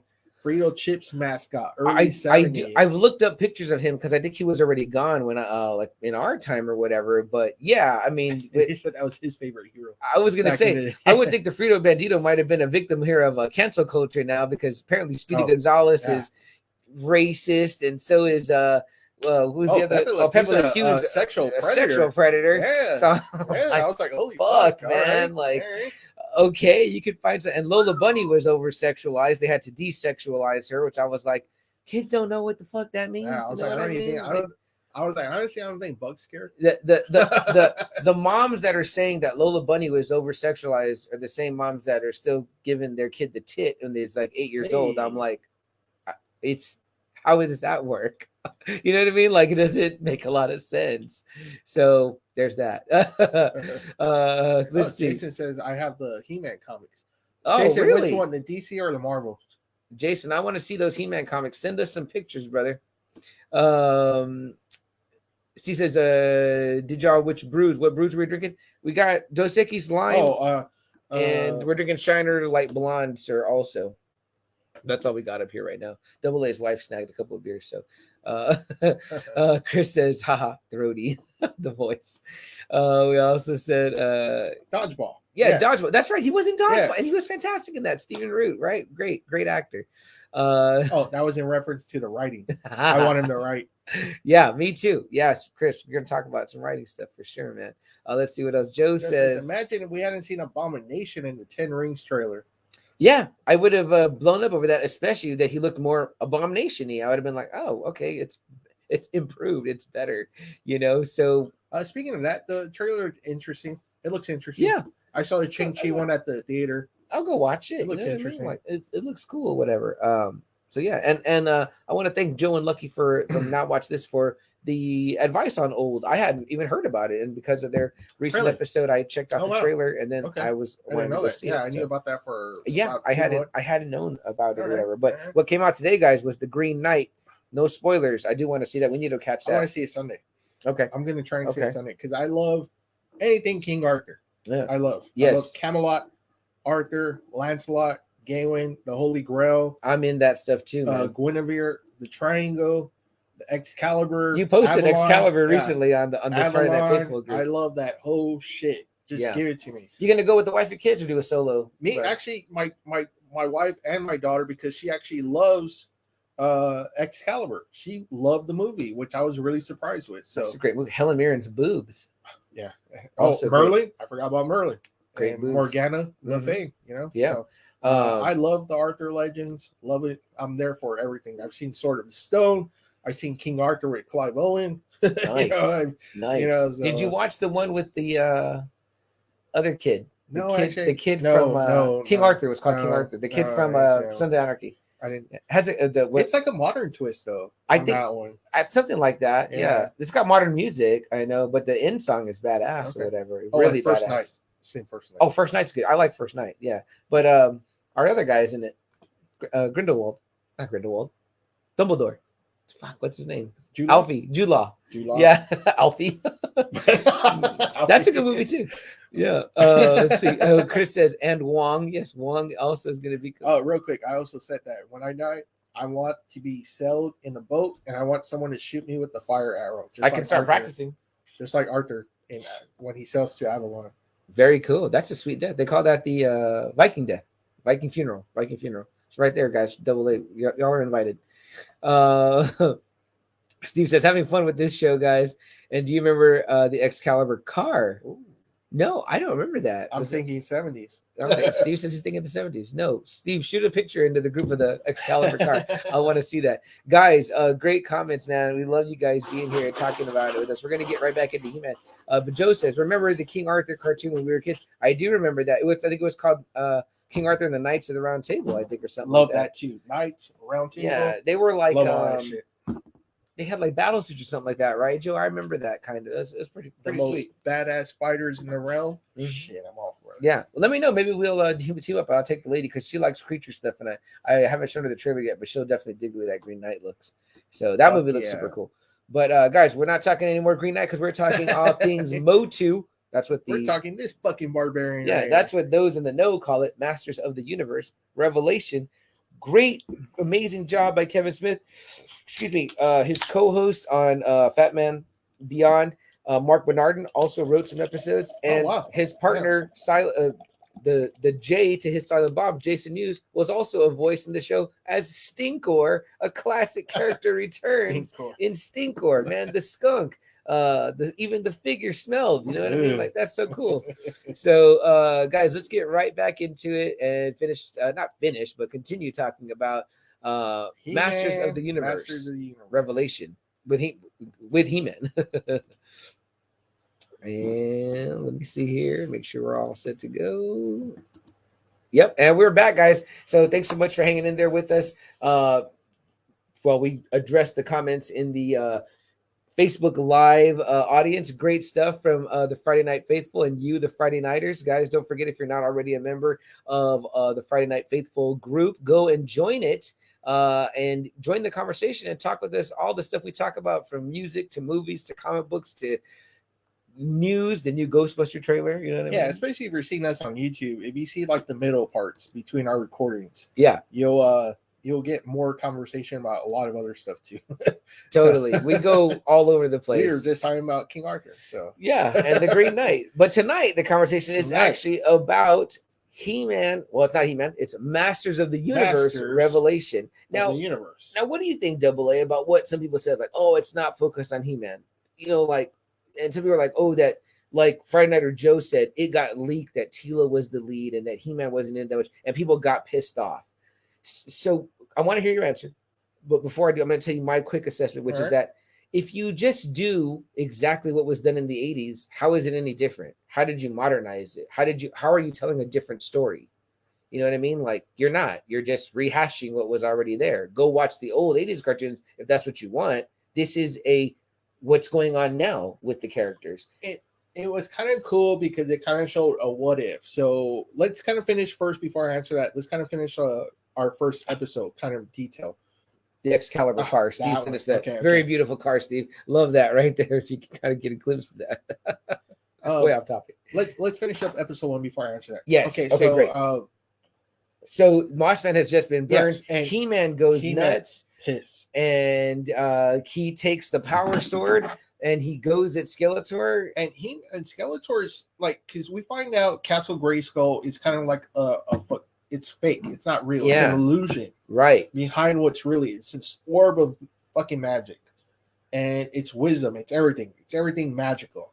Whoever holds this will become the master of the universe. Mm-hmm. All right. And Skeletor finally found out everything about it. Yeah. He knows what he needs is there.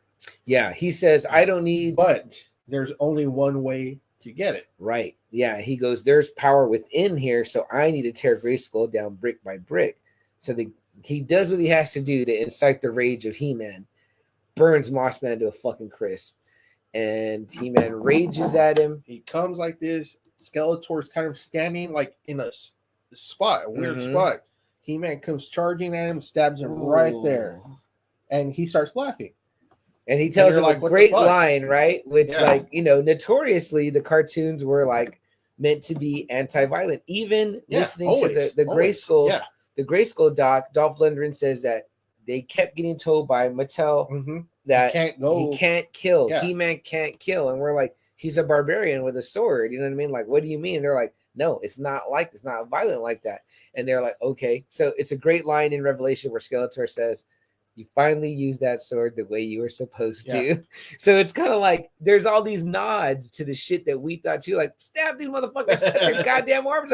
He-Man is a big hulking guy. He should be slicing guys clean in half. Can you imagine, like, honestly, he should be grabbing Skeletor from like behind, picking him up, and then just fucking snapping his arms off. I mean, seriously. Although, with all due respect here, Double A, Skeletor was also jacked. He's jacked, but he's like more magic. He hates fighting. He's like almost like Loki. Yeah, like true. In the comics. Like, he always drew Loki big, but he was like, whenever he went one-on-one with Thor, it was one-sided. Yeah, right. So that's written accurately. Put it this way. He's jacked, but he's almost like what a human being jacked would be like compared to He-Man. He-Man is like extra. He's supposed to be, but not in the action figure. They're truly the exact same physique. They're the same there. Yeah, but same abs, same pecs. But He-Man just has immense power. He is the most powerful man in the universe. Yeah. You know what I mean? Yes. So it should be like that. The power sword opens. You see him where after he stabs him, it's like a door opens. Something that only the sword can open. Skeletor says it's the key to whatever, the magic within Castle Grayskull. And he's about to get the power. Yeah. It's like an orb. It's like a power orb. Yeah. And, He-Man's like, what can I do? And they're like, you can contain it, right? The sorceress slows time down for a minute. And then she says, you can contain it with the power sword, but you have to be wielding it. So it's essentially like a death. You have to sacrifice yourself. You know what I mean? Which he's like, that's fine. I got to do it to save everybody. Yeah. Because Tila even says she's in the slowed down time, and she's like, but you won't be around. Excuse me. And she goes, you'll die. And he goes, if I don't do it, everybody dies. Yeah. So it's a really cool moment. So he splits up the sword somehow, and he's containing it. And then slowly he starts turning into Adam. Mm-hmm. And then that's where Tila sees, like, holy shit, are you fucking kidding me? Yeah. That little pussy, and he's fucking He-Man. And even Skeletor goes, he's just a boy. He's just a boy. Like, oh, shit. So he does it. He fucking seals it up. He does it. And him and Skeletor are gone. Yeah. Boom. They vanish. They're vanished. And you see like this power suck, and then that's it. Where the fuck are they? Yeah, the sword splits. The power sword. This power sword splits here, and then in half, and then our hero and our villain are no more. So it's like, what the fuck just happened? That's episode 1. You know what I mean? Tila is fucking pissed. Yeah. She's incensed. She's enraged. She's sad. Yeah. You know, everything. Oh, well, because then we have the aftermath, Yeah. right? Where Man-at-Arms Duncan, they go back to And she's like, Castle Grayskull. yeah, and Randor's pissed because she tells them Adam was He-Man. Yeah. And, you know, first off, they tell him He-Man's dead. Queen Marlena tells Yeah. him. Oh, And yeah, she they tell starts him He-Man's crying. dead, and Marlena Yeah, starts she starts crying. and she's like, you know, Randor, you don't understand. We lost our son. We lost our son. And Randor's like, what? What? Yeah. And then, you know, the Tila finds out the Queen knew, Man-at-Arms knew, Orko knew, Cringer knew. Cringer knew, the whole Masters knew, except for fucking Tila. So not only did she just lose probably her best friend, which is an Adam, and but then, finding out that he'd been lying to her all this time. But he told everybody else. Yeah. Oh, by the way, Queen Marlena's voice, Alicia Silverstone. Oh, great voice cast, man. Let me tell you. And Randor's pissed. This is like the angriest I've seen him. Me too. That freaked me out. Tells Duncan, you know, you get the get the fuck out of my castle. Yeah. You have no, you know, you're stripped of your rank. Everything. Get off this land. Everything. You're banished. Yeah. Boom. And he even tells, which I thought was fucked up, you know, the daughter, you know, his surrogate daughter, you know, Tila, he's like, you know, Man-at-Arms Tila escorted him off this castle. And then this moment threw me again. I was like, what? She throws down her sword and says no. Yeah, she's pretty much like, fuck you, fuck Duncan, fuck Orko, fuck Cringer, fuck the Queen, Randor, everybody. I'm you out. all lied. Very half-baked ish. Yeah, like pretty much. Yeah. She's pissed at all of them. And she takes off that cool Tila crown she wears, and her beautiful hair falls down, and she's like, I'm out. I'm done with this life. I'm done with the lies. I'm done with the magic. I'm done with everything. She's really upset because, again, Adam is gone. He's gone. He's dead. He-Man's dead. But she also feels betrayed by him. Yeah. And that's the way the first episode ends. And it's like really bleak. It's like, wow, He-Man and Skeletor are gone. Yeah. Man-at-Arms is banished. Tila quits. It's like a bad fucking day at fucking, you know, Eternia. You know what I mean? I'm like, shit. Like the only good thing you can say is like, well, Skeletor's dead. Yeah, I guess. You know what I mean? So cue up episode 2. And so this is, I think, where everyone turned it off and was like, oh, this fucking show sucks. Let's not watch it again. Let's spoil it. Which, if anyone has any common sense, I mean, like, to me, that leaves me on the edge of my seat, ready for more. Like, what's going to happen next? Clearly, that's not the end. And even if you kind of get the vibe that it may be a Tila-centric couple of episodes, it's leading you somewhere. But see, this is why I like right here, because it's kind of like, this is the what if He-Man was gone? How would Eternia look without its greatest champion? Right. How would it look? Because there's a 6-part series in Thundercats in the comics where Lion-O is locked up from the Sword of Moment, and it's like 10 years in the future. Momura has won. He's won the battle. He's enslaved all the Thundercats. And it was kind of like a what if. What if Lion-O wasn't there? Right. Momura eventually ruled Third Earth and had them all enslaved. So this is kind of like, okay, what if He-Man is gone? Yeah. You know? And it shows the ramifications, not only from him protecting Eternia, but what he actually meant to Eternia. Yeah. Him, what he meant, what Castle Grayskull meant, what the sorcerers meant. Because it shows where it's all tied up together. And you kind of see Eternia dying slowly. Yeah. After this. Everything's gone to shit. They talk a lot about how magic was one of the very prevalent things in magic was keeping Eternia alive. And the magic lived in Grayskull. And lived in Grayskull, lived in the Power Sword. Yeah, and the Power Sword. The Power Sword was kind of like the conduit, they call it, like the binder. Yes. That's where Prince Adam would turn into He-Man. Yeah, and with that thing split and the magic being left very, very minimal, the sorceress is old and weak. We see Tila kind of living as a mercenary thief for hire. How about just for hire? Yeah, okay, for person for hire, muscle for hire.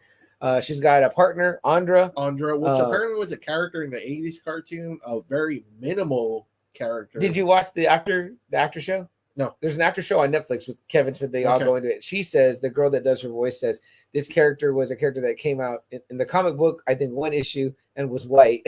That's what I'm like, wow, that's weird that they kind of brought this character. I was like, okay, that's cool. But she was great character. Yeah. She acted as a good tether to get you like, what? Who is this? What's that? It's almost a classic 80s kind of like nerd.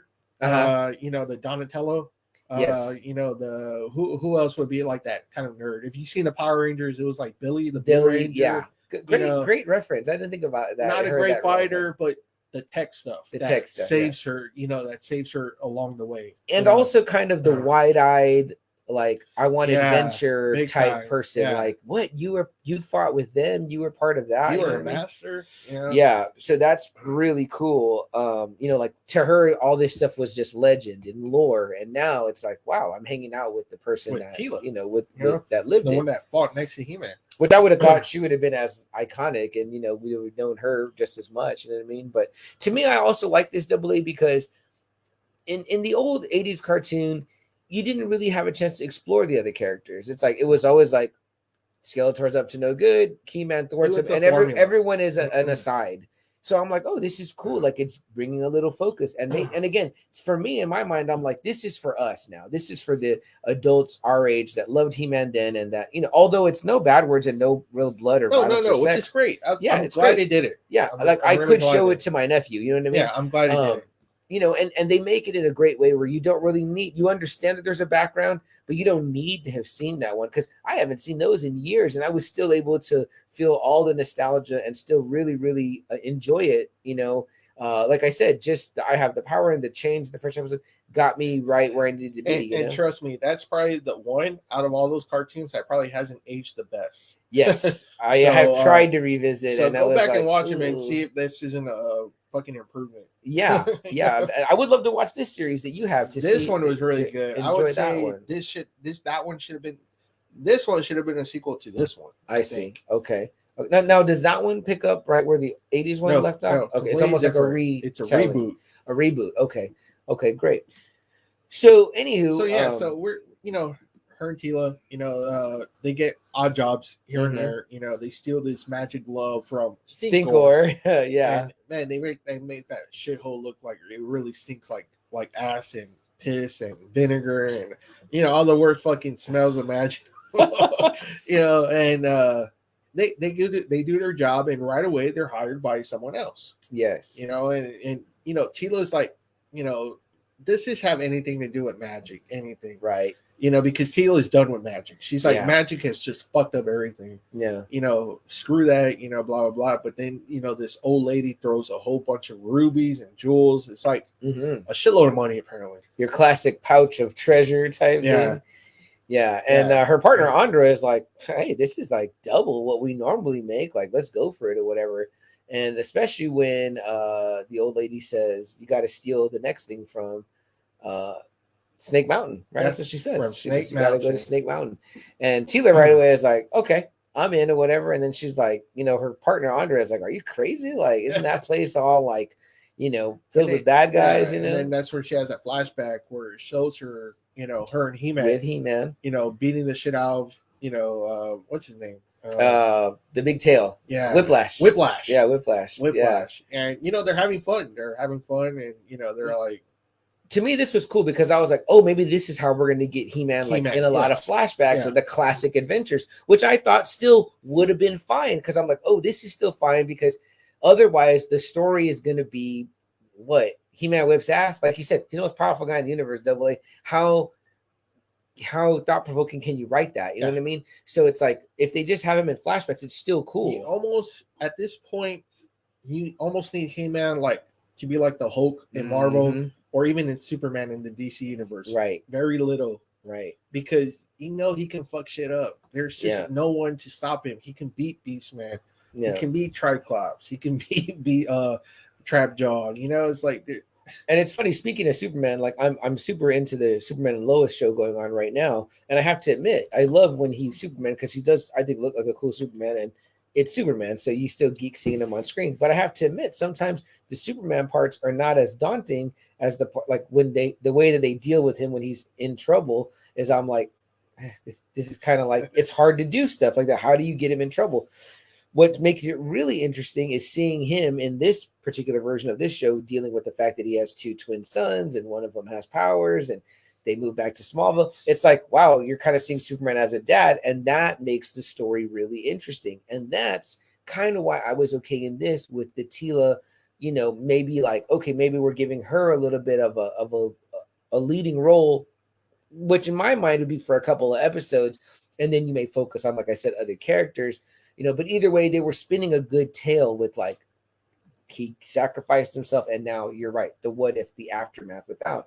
So again, I'm fine with this, and it was neat to see this flashback of He-Man and Tila in a classic. And you know, I get it. It's like when you see WWF in the 80s, you want to see Hogan, right? Sure, right. You want to see Hulk Hogan. You necessarily don't want to see the IC champ main eventing, right? No matter if it's Ricky Steamboat, no matter if it's Randy Macho Man Savage, you want to see the big dog, you know. Yeah. So I understand, you know it, you know, but they give you, it feels like they give you He-Man where it's fine. You know, like he comes out in dosages, and yeah, it's fine. I was okay. He's still there, you know, so it was cool. And in those parts, he's doing what He-Man does, right? Kick the bad guy's ass. It's like, so it's kind of one-dimensional in itself. You know what I mean? Like, so Tila, yeah. So like Tila's like, okay, I know how to get into this fucking place. Trust me. Me and He-Man have done it. But when she gets there, all of a sudden, Snake Mountain is like sealed up with all this tech. Yeah, heavy duty tech, and she's like, that wasn't there before, right? You know, and you know that's where Andre comes. Income Andre, yeah, you know, and they open the door, and it's like Snake Mountain has become like a fucking coat, a church coat, and you see fucking Tri-Klops, cult of personality. And you see fucking Tri-Klops. He's like turned it into a fucking coat. And he's like, 'cause I'm a liar. Yeah. I'll tear your mind out. Him and Trapjaw have, again, it's like a what if. Somehow Evil-Lyn's not even in the picture. I love his robes, man. Tri-Klops in his robes. And he's like, fucking, magic is weak. If you remember Conan the Barbarian. Yes. You know, that whole coat, the snake coat, that's the way these fuckers are dressed. And he's like preaching about getting rid of the flesh, getting rid of magic, and he feeds them some fucking shit that turns you like into a machine, robot machine. Nanites or something, right? Yeah, and he's like, it sounds like you're like me on the boat where I'm like, can we get a little bit more of that Tri-Klops story? Like, this shit was pretty good. Like, how the hell did he start like becoming like a preacher? And then I love it too because they take every chance to shit on Skeletor, like the fool Skeletor with magic waves was wrong. This is the right way. You're like, he's all about tech, and this is kind of like what I started liking about the storyline. It was like tech versus magic. It was like science versus religion. Yeah, wow! I didn't even make that correlation. That's how I was. Just it was cool though. So Dickhead Tri-Klops, he's got like a whole fucking cult going on, and we see what happens to him. This guy says he's been pilgriming, you know, whatever the word. He's been walking to come to Tri-Klops. Yes. And to be enlightened. Yes. And so Tri-Klops has this fucking fountain that's feeding shit. He's like, here, drink. The dude fucking drinks, and all of a sudden his fucking hand turns into a machine. His fucking eye like pops out. And he's got a little girl with him. Yeah, and he's good with it. He's fine. He's not even freaked out. He's like, yes, you know, like Tila's like almost like, what the fuck's going on around here? Yeah, yeah. And she's like, she almost has like that disbelief look, like, really? It's you? You're running this show now? You know, you fucking second rater, you know? Right. You fucking sorry ass henchman, you know, and right away he's like, you know, get her, yeah. And she beats the shit out of these poor half man, half machine. Whatever. They show some of her badassery right there where you're like, all right. It's like trying to fight, you know, if somebody was trying to attack Chitara, you know right away she's gonna kick ass. Yeah. Or I mean, I would even throw Wonder Woman out there or whatever. Yeah. Where or it's like Panther or Tigra. It's that kind of shit where you're like, they can handle themselves, you know, and they're kicking ass, and Andra's doing her thing with the tech. You know, because Tila, it's already established, Tila's the muscle, she's the one that kind of gets everywhere, while Andra's kind of the one that fixes what needs to be fixed. I think she even says it. She's like, I'm the brains and she's the brawn or whatever. Yes, exactly. So they got a really good tag team going on. You know, she manages to get what she needs from Snake Mountain, and it's just that whole scene where I was cracking up. You know, just again seeing, Tri-Klops turning Snake Mountain into like a coat, a church coat, and his like robes, like CMC, fucking robes. It's like a great fun adventure. Job. You know what I mean? Like I said, I hadn't heard all the news or whatever. Apparently, that he had been lead, but what I could tell just from years of watching stuff was I was like, oh, this might be a little bit more Tila centric, at least for a little bit of this ride, which was fine. And I was like, okay, this is cool. Also, she has this cool new badass haircut. Like she looks badass. They're showing off her arms, and they kind of draw them like muscular. Like she's muscle. Yeah, what you would imagine a master would be. Right. She kicks ass. They get what they got to get from there. They go back to the old lady, who then says, "Now, do you want to complete the job?" And then she's like, "Okay, what's the rest?" And she's like, "You got to go to Grayskull or whatever." And then at that point, it's like, we're fucking banned from there. We can't go there or whatever, But I believe they do go, right? They do, and it's retrieve a cup. It's to retrieve a cup, I think. Yeah, it's in shambles. It fucking looks horrible. Mm-hmm. Everything that was great about Castle Grayskull is gone. Mm-hmm. It's fucking. And we see the sorceress. She looks bad, and we get a reveal of who the old leader really is. Yes, Tila wasn't really fooled. She's like, okay, Evil-Lyn, what are you really doing here? And then then you find out Evil-Lyn and the sorcerers are really being affected by what happened in the first episode. The magic is leaving. Somehow the magic formed Eternia and other planets, and it's like everyone is just anyone that had anything to do with magic is fucking fading fast. The sorceress looks old. Yeah. She's dying. Evil-Lyn is even being affected by it. Right. She's, and weak, everything, She doesn't have the power that she normally would. Right. Right. And even Tila, once she realizes this, she thinks that Evil-Lyn is hurting the sorceress. She's going to attack her. Cringer steps in and he stops her, and he says, hey, right now their interests are allied because they're both hurting without the magic or whatever. And everything is dying. It's like Eternia is dying. It looks like shit. Magic. Yeah. And at one point, Tila's going to walk away because she's like, well, I'm done with magic anyway, and all this hero shit. And she even looks at the spot where, like, essentially, like, I guess the explosion was that took away Adam and Skeletor. And she sees this spot. Yeah. And she's just like, well, I'm out of here. And Cringer has to kind of convince her, which is another cool Stephen Root as Cringer moment. It is too, because he kind of like makes her realize, like, Adam believed in you. He wouldn't have sacrificed himself if he knew you weren't here. Right. Pretty much saying that Eternia will be fine. Yeah. It has you. Tila. It'll be fine. But I don't think what He-Man kind of predicted was what would happen because of that whole shit that happened. It's dying. But Cringer makes this really great speech. It really makes Tila think about it. Kind of like helps her with her grief a little bit because she's still angry. She's still grieving. But it kind of makes her realize, okay, you're right, and she joins them. She joins with Evil-Lyn and Sorceress, and she helps them. Is this the part where Sorceress gives them the mission about the two swords? She lets them know, like, you can reunite the halves, you can restore magic to Eternia. Yeah. And so they're kind of like, okay. And they're like, well, if we're going to need to go get a sword forge, I need the best guy I know, Tila says, which is Duncan, Man-at-Arms. So then you kind of like are like, oh, awesome! Like that's where they're gonna go next. Yeah, obviously, if you've seen the first episode, it was that they, even though that's his daughter, it was golly the words she said to him. Well, yeah, she felt betrayed by her would-be dad, her best friend, in like one fucking moment. It's like, you all been lying to me, like what the fuck, you know what I mean? So and then we get this next scene, and it's like people are like, it looks like they're getting water, but they're not getting water. Mm-hmm. It's like this white kind of like stuff, and they're filling it up in cups. Yeah.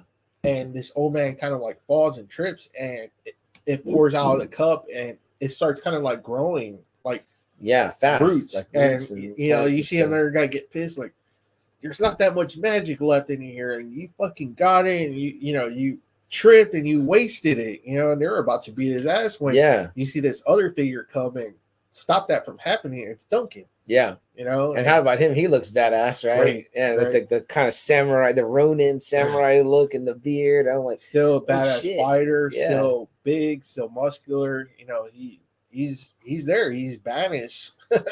He's in this fucking faraway town. Yeah. Just trying to mind his own business now, it looks like. And I think we get a flashback at this point too, right? That's kind of a little theme with the episodes. At the beginning, there's like a little flashback because of like the next kind of part of the adventure. And Evil-Lyn says something really cool, right? Where she was always like, I always said Man I at never Arms worried was, about He-Man. It was Man at Arms that I told everyone that we need to worry about. he was the most dangerous man in Eternia or whatever. And I was like, damn, right at that moment, when I heard Evil-Lyn say that, it kind of elevated Man at Arms in my mind where I was like, wow, he's like an Obi-Wan type status. Yeah. Like, it's like, you're fucking up there. You know what I mean? Like, and I never really thought about that. But he's whipping those guys' ass, and he has that club almost looks like the mace he came with, you know? It's probably because she figures He-Man's not always there. Right. Duncan is. Yeah. You know? All the time. Always. Yeah. Like, they only call He-Man in really when it's like the really real, big, like, dire. The dire shit. You know what I mean? How many times has probably Duncan had to kick ass on his own? Yeah, you know? Especially if it's just like your regular run of the mill scrubs. You know, say it was just like Beastman leading a raid. Right. He probably took care of Beastman's crew real easy. Right, you know? right, yeah. Freaking more of these fucking local idiots too, or whatever. so they go to Duncan and they propose to him, come with us. And he's like, no, I can't leave. And he's like, the magic might not mean nothing to you, but it does to me. He goes, because I could lose a friend. So I knew right away. I was like, oh shit, like an Orko. We're like, wow, that's cool. Like I was like, okay, you know, they had showed him previously, but you know, it was like, you know, again, we're in this moment now. Like, what would you say the time frame maybe that past Double A was like? Like maybe not, maybe like 1 year, maybe 1 year. They don't really say what time it really doesn't. No. He-Man sacrifices and when we get back to meeting up with Teela and Andra. But let's just, I mean, maybe we assume like 1 year or whatever because it seems like some time has passed. Yeah, they pretty much tell Duncan everything. You know, they need the power swords. He's the one guy that can forge it, bring magic back to Eternia, save Eternia at least. Mm-hmm. And yeah, like you said, he's like, no, it could really cost me my friend. Yeah. And we see Orko. Mm-hmm. He's suffering really badly too. Yeah. Bad. Yeah. So.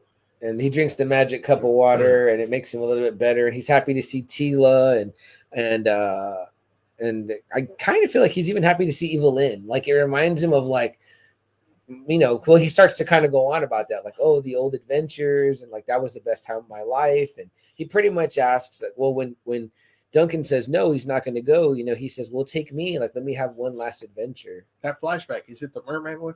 Yeah, I think it is. Yeah, so I think that's why they kind of show, like, why she kind of tells about Man at Arms. Mm-hmm. And why, like, somehow, like, Merman's not a part of, like, Skeletor's crew in this one. Mm-hmm. He's, like, in charge of the ocean. The ocean, yeah. So him and Skeletor made a pact that they got everyone surrounded. Well, they got everyone trapped in Man at Arms. They showed a flashback where Man at Arms pretty much comes, helps save the day. They beat the shit out of Merman. Yeah. You know, Skeletor, because He-Man and Teela are both like chained up. Again, we see another He-Man kind of like flashback. Yeah. You know, so we see them kick Merman's ass, Skeletor's ass, Evil-Lyn. So. And I noticed too that it's kind of like he's sharing these moments with Teela too. So we're seeing that like it's a shared moment with them or whatever. But so we see that in the beginning, and then we're back with Duncan there at the hut or whatever. And who comes out but Roboto? Yeah. Excuse me. Cool character. I love Roboto. Yeah, I had that figure too. I remember it, the gears in the inside. It was so fun. I loved it. And voiced by Justin Long, who does great. I couldn't tell at all. Yeah, only on my second listening when I was listening for his voice that I catch his voice. But they say that, you know, he has the same skills. He's pretty much the same as Duncan and all that. Why doesn't he go?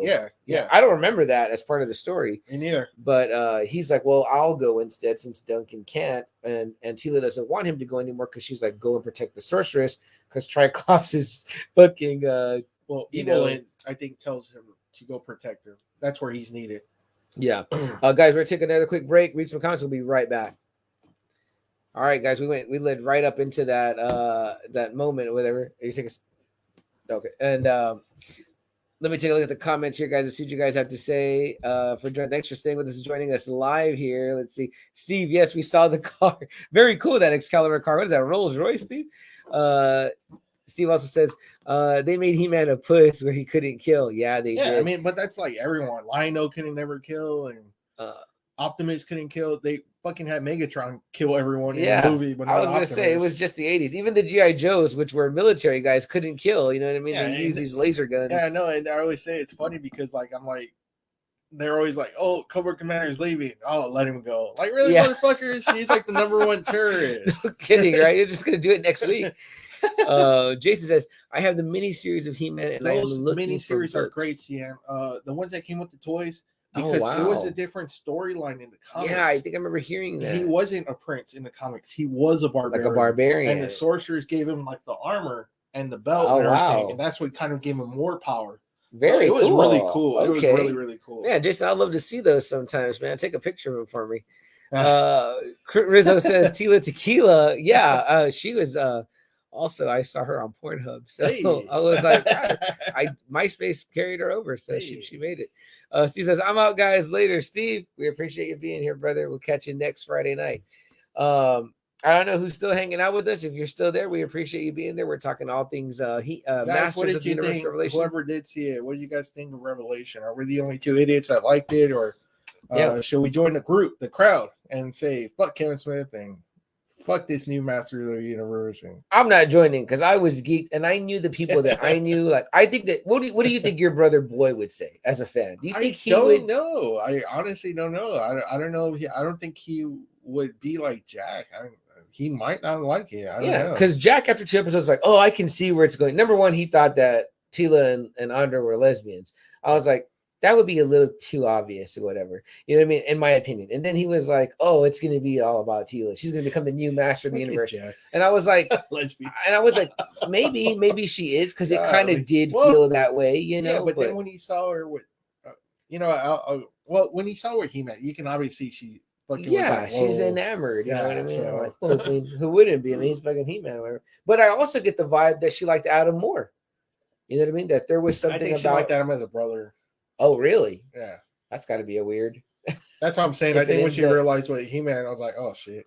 I mean, like, I kind of know Kevin Smith stuff, and it's like he does like a good love story or whatever. You know what I mean? So, you know what I mean? Like, you know, any one of those possibilities is fine. If Tila was a lesbian and like she was with Andra, like, okay, like, who cares? Like, does that take away from her being a badass fighter and the story? And if she did become the new Master of the Universe, like, okay, like, what's wrong with that? It's another take on the story. So that's the thing that's always kind of bothered me, because I don't know, maybe it was the show just gets canceled or too fast. But they are always hyping her up to be this really badass, whatever Tila is supposed to be.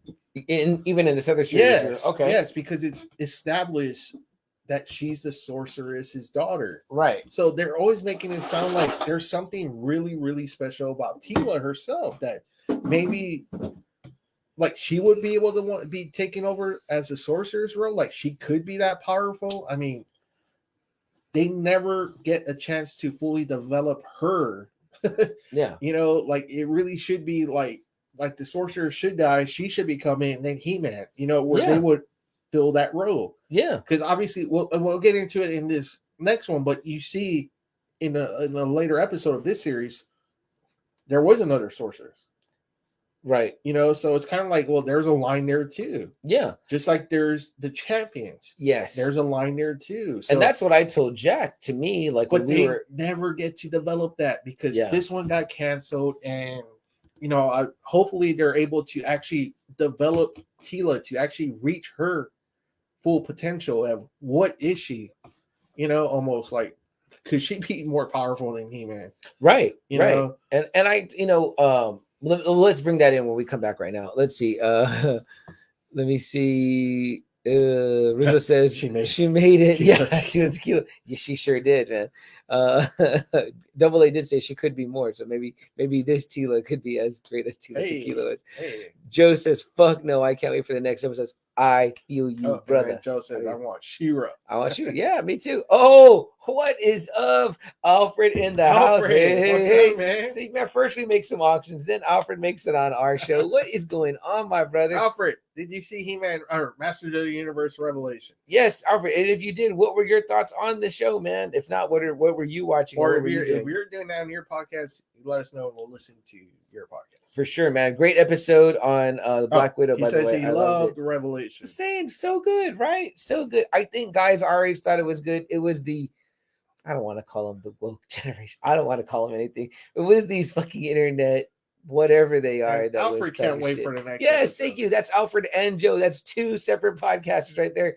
Comic book characters, and now watch this saying, but again, can't right, wait. guys, and like, we're saying it. We can't wait. Fully develop that Tila storyline. Right. Develop it. And if you want it to go on like longer, it's like you draw it out. It's like the first season, like the first part of the first only 5 season. episodes. Yeah, we're not done yet with even part 1. It's like, who are these people that are like, again, these, it would be like if you cried at the end of Infinity War and we're like, this movie sucked. They killed all the good people. It's like, it's clearly not over yet.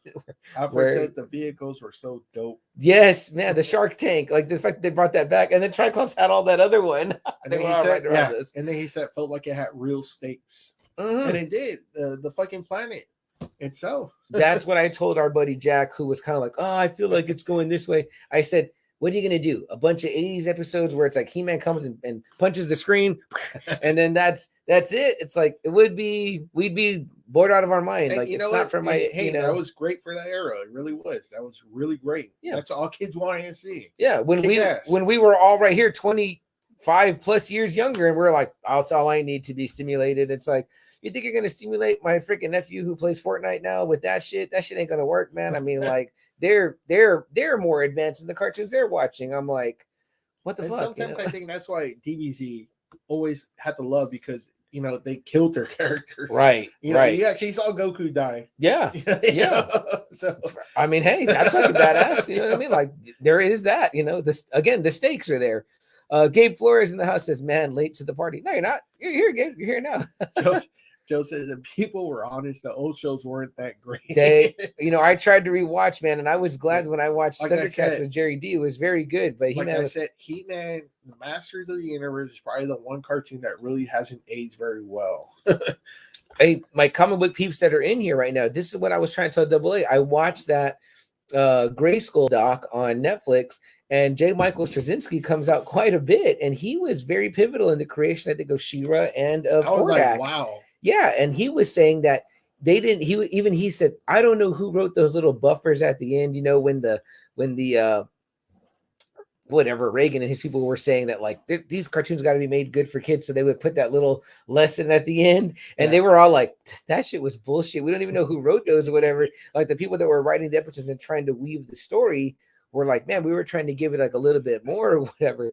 And like, there's this one scene they show in that doc where like it's a She-Ra episode, but like He-Man's in the back with like some chick on the lap and she's all batting her eyes at him. And I was like, what fucking episode was that? Like, what's going on? He goes, I wasn't trying to make it racy. It's a different writer. He's like, but you know, some people could construe it that way. And they were saying the same thing about She-Ra. Like they didn't want the God damn, I can't think of what they're called. The people that regulate all that shit or whatever. The fucking, I want to say the CDC, but that's not them. Oh, the whoever you guys know what I'm talking about, the powers that be that regulate what's on TV, radio, all that. They didn't want She-Ra to have a sword. They thought women shouldn't fight and be in combat. So the whole thing was kind of fucking sexist in itself. And Straczynski says that. He says it pissed him off to no end. He was like, they weren't letting us make a powerful woman character. They were saying that in fact she couldn't even throw punches, that they would draw most of the times that she hit characters, it would be with like a kick that almost seemed like it happened accidentally. And they showed this clip of where like two bad guys are running at each other and she kind of jumps out of the way and they bang into each other and knock out. I'm like, what the fuck? That shit is horrible. Like they mentioned Paul Dini quite a bit too. Joe, Double A, can you read the commentary? Please? Yeah, Alfred says just found out there's an after show on Kevin Smith, so Alfred's probably gonna. Oh, it's so good too. You gotta watch that. And then Joe says, "I need that muscle shirt. I'm going to the lake tomorrow." Well, you need these muscles, is what you need right here, Joe. Gabe says he loves our shirts. Thank you very much, Gabe. I'm glad you're on. I hope you're still on. You gotta message me or I'll message you. I got some more books. If you can press them, guys. Especially you comic book guys, if you guys need a badass presser, Gabe knows what to do. Gabe can fucking press them and make your books look fucking great. Yeah, Rizzo, Alfred, I know you guys do that. Gabe, while you're here, let me show you this real quick that I got from Gabe is excellent. Rizzo, who I added you in. You're in that group, Invincible Comics and More now. I know that Gabe, you're always super busy, so I'm over here trying to pimp you out, and you're like, I don't have any time. Fucking references up the ass. Yeah, but Mario loved this earlier that I got, signed by Starlin. It probably could benefit from a press, so I know you told me maybe. You let me know, brother. I know you work your magic. Game, man. I got Fantastic Four books I need to send to you. I got Thor, Journey into Mystery books I need to send you. Yeah, I've got some stuff too that I think I might want to. But it has those great like 60s, 70s colors. You know those colors, you know, that just pop. You know, I love it, man. I need a message you gave. We need to get going again. So. Yeah. And then any of you guys out there that are really in it, how do you guys do your grading? Like, you know, we want to do our grading, but we want to do it, you know, cost effective. You know what I mean? We're kind of dipping our toes in the water of that realm. And so, you know, I think AA really wants to just protect his stuff. He's not going to go resell it. It's for him, and it can be protected in the best possible way. But what way? Just great investments. Yeah. What way would you guys approach grading, and which way do you do it that's in a cost effective way? I think that I know that Lucky has gone with Javi over at Atomic Comics, Atomic Toys and More. Fuck. Yeah, actually, Javi, I saw his Instagram yesterday. New shop. He has comics now too. Yeah. He has comics, he has toys, he has some slabs. Man, he's got a little bit of everything now. He's got sports cards, Pokemon cards, if you're into all that. Another friend of who? Mario Delgado, and cut from that same customer service cloth where the customer service is impeccable. His new store looks fucking awesome. So I can't wait to check that one out. So yeah, we definitely can meet up. Gabe, you know where I'm at every Friday night. Right here. No, but I'm just kidding. Yeah, for sure. But I'll message you, man. And I probably don't worry. I'm not going to give you like a shitload of books. I'll probably just 2, 3. Yeah, me too. Because that's it. You know, then I have to fight with myself about sending them off somewhere to get graded. Gabe tells me, you know, he's got people sending him 20 books, 30 books. You know, and I'm like, okay. So Gabe says at the New Braunfels show you can submit there and save on shipping. Yes, which I want to do. So. It'll be my luck, the intern that's boxing this stuff up, like I was walking outside, like trips, and the books go into like a puddle or something like that. That fucking would happen to me. Gabe says hobby is a cool dude too. Right on, man. Cool. And what did Joe say about Paul Dini? Paul Dini came in to write the old show. He'd say they have the toys before they had the shows. Yeah, that's right. Toys That Made Us. If you check it out, they talk about them. The cartoon wasn't even a thing. They're like they kind of made up everything in this meeting they had. Have we seen? You say you haven't seen that one, right? Yeah, no, I've seen it. Okay, yeah. where he pretty much says, yes, yeah, we're gonna have comic books with this toys that tell the story. And didn't we tell you we have a cartoon coming out? It's gonna be called He-Man and the Masters of the Universe. Yeah, and they were like, "Who's gonna write all that shit?" Yeah, and that's how different they were. Just made all of this go like. They came up with all this bullshit like in that meeting. It's fucking funny. It's hilarious. It was like almost mad. It was like this was all on accident almost. The Grayskull one is really neat too because they talk about like, well, why did they use that? That Mattel was like, well, we want all of our characters in the movie, and that they were like, well, why don't we create some new characters that you can make new toys? Yeah. And then Mattel was like, oh, we want to sell more new toys. So it was like I was like, wow, which I actually had Blade, Wildor, and that one guy that was like he dies first from Skeletor, where you would rub his back and he would spark his mouth or whatever. I forgot what his name was. That's right. So I had some of those Masters of the Universe toys. That's right. So Mattel got me on those, whatever, which they were kind of cool. Rizzo says CBCS, which we've heard from Mario and Gabe, can verify signatures that aren't witnessed, which we found out. Yes. But yeah, usually people that can clean and press can submit for you. And yeah, what Gabe said about if the grading company is at the con, you can take them to their booth. Okay. It's cool to give shops and small businesses the business. Faux show. I'm all about that, man. You know what? When they tell me Javi and Mario, vouch for Javi, I've never actually met him. Yeah. But he says that he can, you give him the comics and he'll send them off to CGC. I was like, I'm all for that.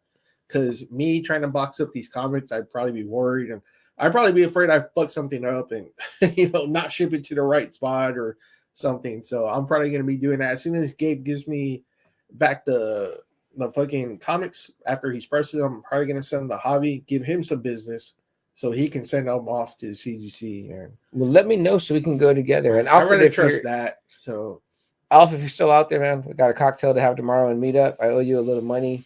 Alfred makes it so hard for me to give him money. I don't know why. I'm like, man, I said, you got a problem everybody wants. I'm like, nobody wants to give me anybody, that's for sure. But yeah, man, that's all good stuff, guys. If you guys don't know each other here, Ryan, he says I might hit him back when Luck did the Toys for Tots. Yes, yeah, that was really cool, man. I really liked that. That was kind of my first real hang with Luck, and actually my only hang with Javi. I haven't been back there since then, which is shitty But of me. Man, his store, it looked amazing when I saw it on Instagram. I love to see that he expanded. It was really cool. It looks great, and as soon as I saw those comics, I wanted to dig in. So. Yeah, and the small space that he was in before, he did a really great job of managing it, maintaining it's just like right next door. It was super clean, so that was super cool. So I'm sure that the new shop will be just as good. But yeah, I would definitely love to take some books to him too, to have him do that portion for us or whatever. And it was cool because on Instagram I saw the sticker. Yeah, nice. I got to take him some new stickers. Rizzo, great picture. I got to put that picture up. I stole your picture. I'm going to post it up on our social media of our sticker color rainbow you got there. So anybody that wants them, definitely get in those auctions in Invincible Comics some more for sure. Jason says, I love this show tonight. All right, man, Jason, well, we're glad, brother. Right. I hope, I'm glad that you're loving it. Continue to join us here. I think Jason is a master of the universe. Yeah, I think Rizzo, not Rizzo, but I think Alfred left to go watch the doc on Revelation after the Kevin Smith doc. Yeah, I think he was like, okay, guys, I'll see you later. If I'm losing audience members to Kevin Smith, I guess it's okay, guys. Revelation is great. Go check it out. Watch that after show because it was super fun. And then watch that Grayskull one. I didn't get to finish it, but I'm almost done yet. But let's I don't think we're wrapping it. Let's get back into it. All right, let's go, guys. Keep commenting. Keep joining us here. All right, Double A. So great comments as per usual from the Friday Night Faithful and all the Friday Nighters. Some people showed up. Gabe was there. Alfred was there. If you know Alfred from some new friends of ours that we from the comic business that we met along the way. So. And the podcasting biz too. Yeah. Alfred runs a great podcast, Comic Book Characters, so fun. They were kind of on a little hiatus, but they just did they were from like Wonder Woman and a little bit of hiatus up to Black Widow. So they get the two strong females from each company there. But their episode was great on Black Widow. Sam, I mean, we've been building this little community ever since we've been joining it. So yeah, it's been really cool. And they've also been really accepting of us too, which is great. I think sometimes people think that we're the ones that we're the ones with the audience, but no, we're you guys are the we're trying to be like y'all. But guys, tonight we're talking about, I know the title is We Have the Power, but I mean we as in we podcasters and we, the comic book nerd geek culture community of San Antonio have the power, each and every one of us here. And so long as I think as we all keep sharing the love, putting each other's stickers on stuff, from the Dork Dad to Now Watch This to Invincible Comics and more to Comic Book Characters, Gabe Flores, Mario Delgado with Authority Comics, Atomic Comics and more. I mean, like so many people out there. Roland over at Sanctuary Comics. So many great people, guys. And if you see just another Friday night sticker there, well, then I hope that means that you're like friends and family and put your sticker there too. That's what I do. I have my stickers on all this shit. You know what I mean? But guys, tonight is about Masters of the Universe Revelation. Man, me and Double A loved it. We're maybe like at episode 2 or 3 right now. 3. I think we're about to get right into maybe your favorite episode. They find out, I love how Andra puts it. Are you telling me we got to go to heaven and hell? You know what I mean? And it's like, that's one half of the sword is in heaven and one half of the sword is in hell. So fucking cool. Like it's such like a basic concept, but it's also so like gratifying. Like I'm like, that's dope. Like that's so dope. It reminded me of Black Panther. Okay. In what sense? The Panther heaven. That's what it reminded me of. When all the champions where the great ones go. Yeah, that's very fucking awesome. I didn't even think about that. Yeah. So, but the episode shows that. Oh, not even maybe a half, like a third, but it's mainly in the hell part. Yes, which.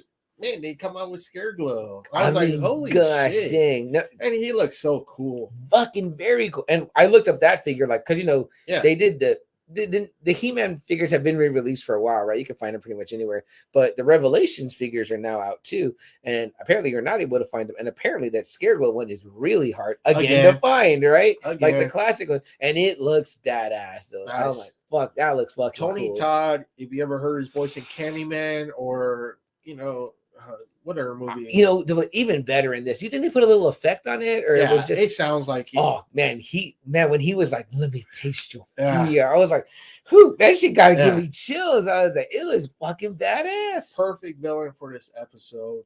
Yeah. Perfect. Man, I was like, how come they weren't using this guy more Yeah. in other cartoons? I'm like, you're super fucking cool. He was like, fucking that's badass. cool, man. I liked it. I love the whole feeling of it. The fear, fear. Everyone has fears. Yeah. I mean, I love our little, what do they call it in Lord of the Rings? Like the guild or whatever they are, the fellowship. The fellowship. I love the little fellowship we have right now, which is Tila, Andra, Orko, Evil-Lyn, and Duncan. Roboto and Beastman, because Beastman shows up. Remember, that's right. Evil-Lyn gets in trouble. Beastman shows up looking braided up beard, paint, and he pretty much is like fucking. Is it because of those dickheads, Tri-Klops and Trapjaw? I think so. Right, they come in and attack, right? Yeah. And Tri-Klops tells him something like, "Oh, Beastman, we used to be like whatever." And it's so funny to me because I was thinking about this. I was like, Skeletor took a lot of L's, right? He was he was always getting his ass beat by He-Man. But you know what it showed me? It showed me that besides He-Man, Skeletor ruled over these motherfuckers. Yeah. All the other quote unquote badass bad guys weren't that badass without he was still better than them.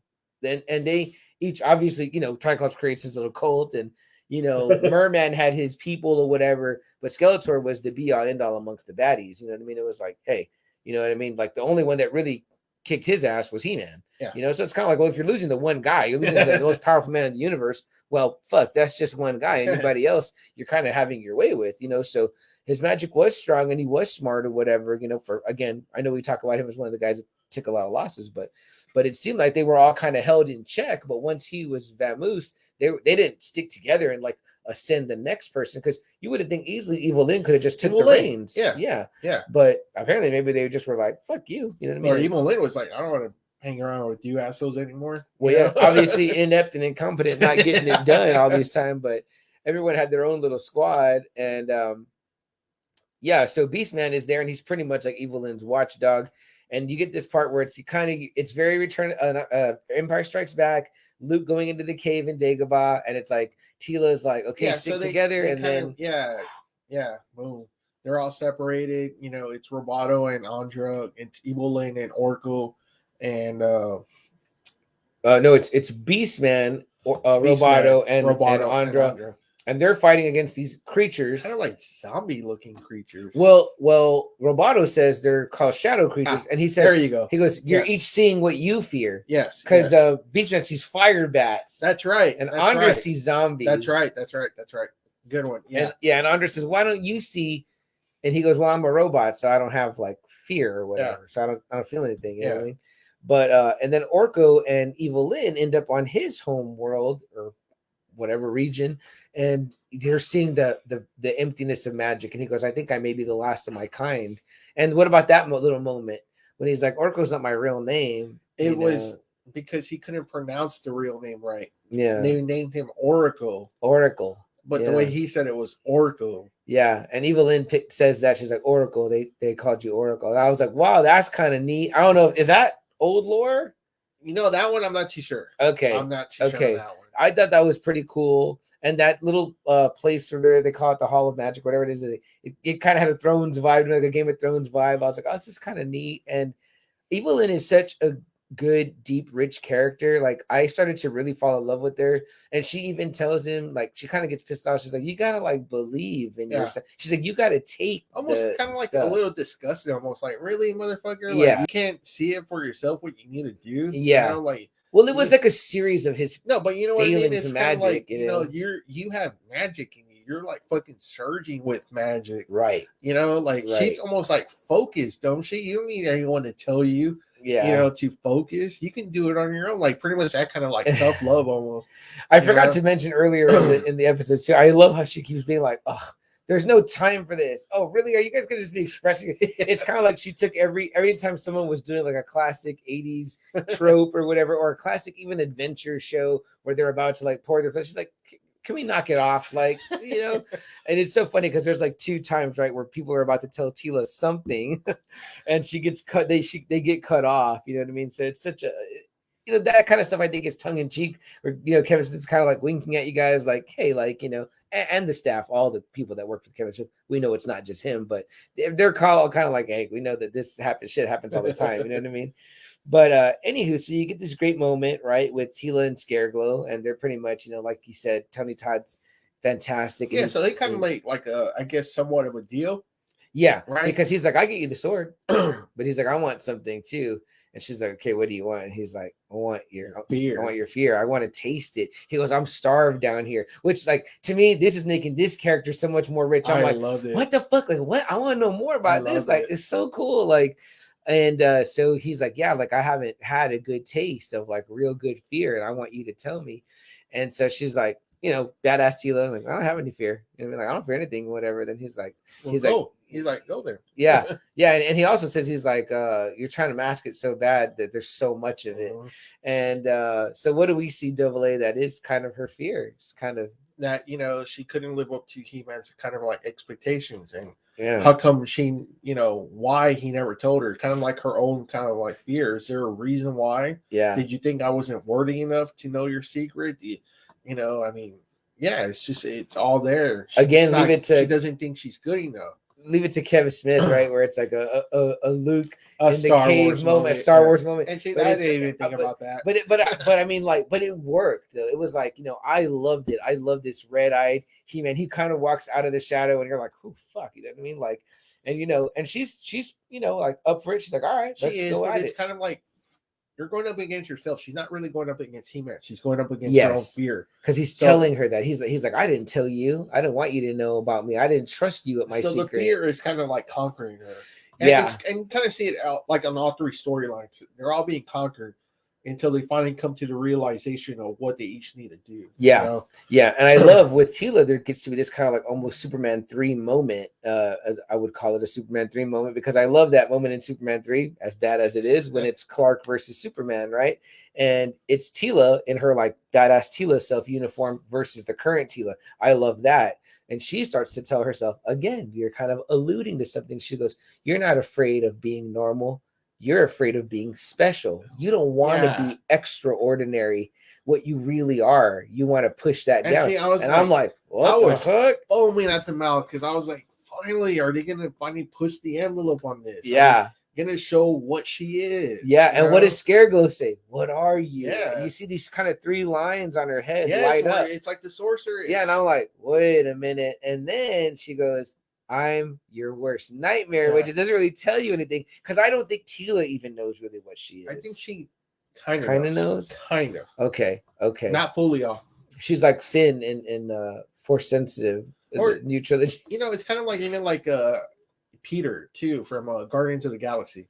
Okay. You're like, how like after you see the first one, you're like, how the fuck did he hold the gemstone? Right. And then they're like, you know, they scan his DNA and they're like, well, you're not really all human. Yeah. You know? So you're like, what the fuck is he? Yeah. You know, so it's kind of like the way they kind of tease what Tila is kind of like, what is she? You know, what can she do? Right. You know, right. So, I dig that too, because that's kind of too, they kind of did that with like Suki in the True Blood series. There's always like, you know, or even like maybe you could even say like a Harry Potter type thing where it's like there's, you know, you're a wizard, Harry.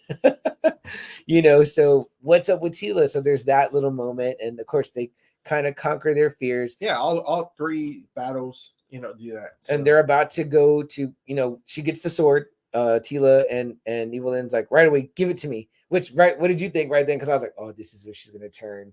That's what I thought. No, because she asked for the sword so quick. I didn't think so. Yeah, honestly. She didn't. You know what I mean? Yeah, because she's the only one that could actually use the magic and knows how to use it. Yeah. Yeah. And what do they call the other place? Paraternia? Preternia. Yeah.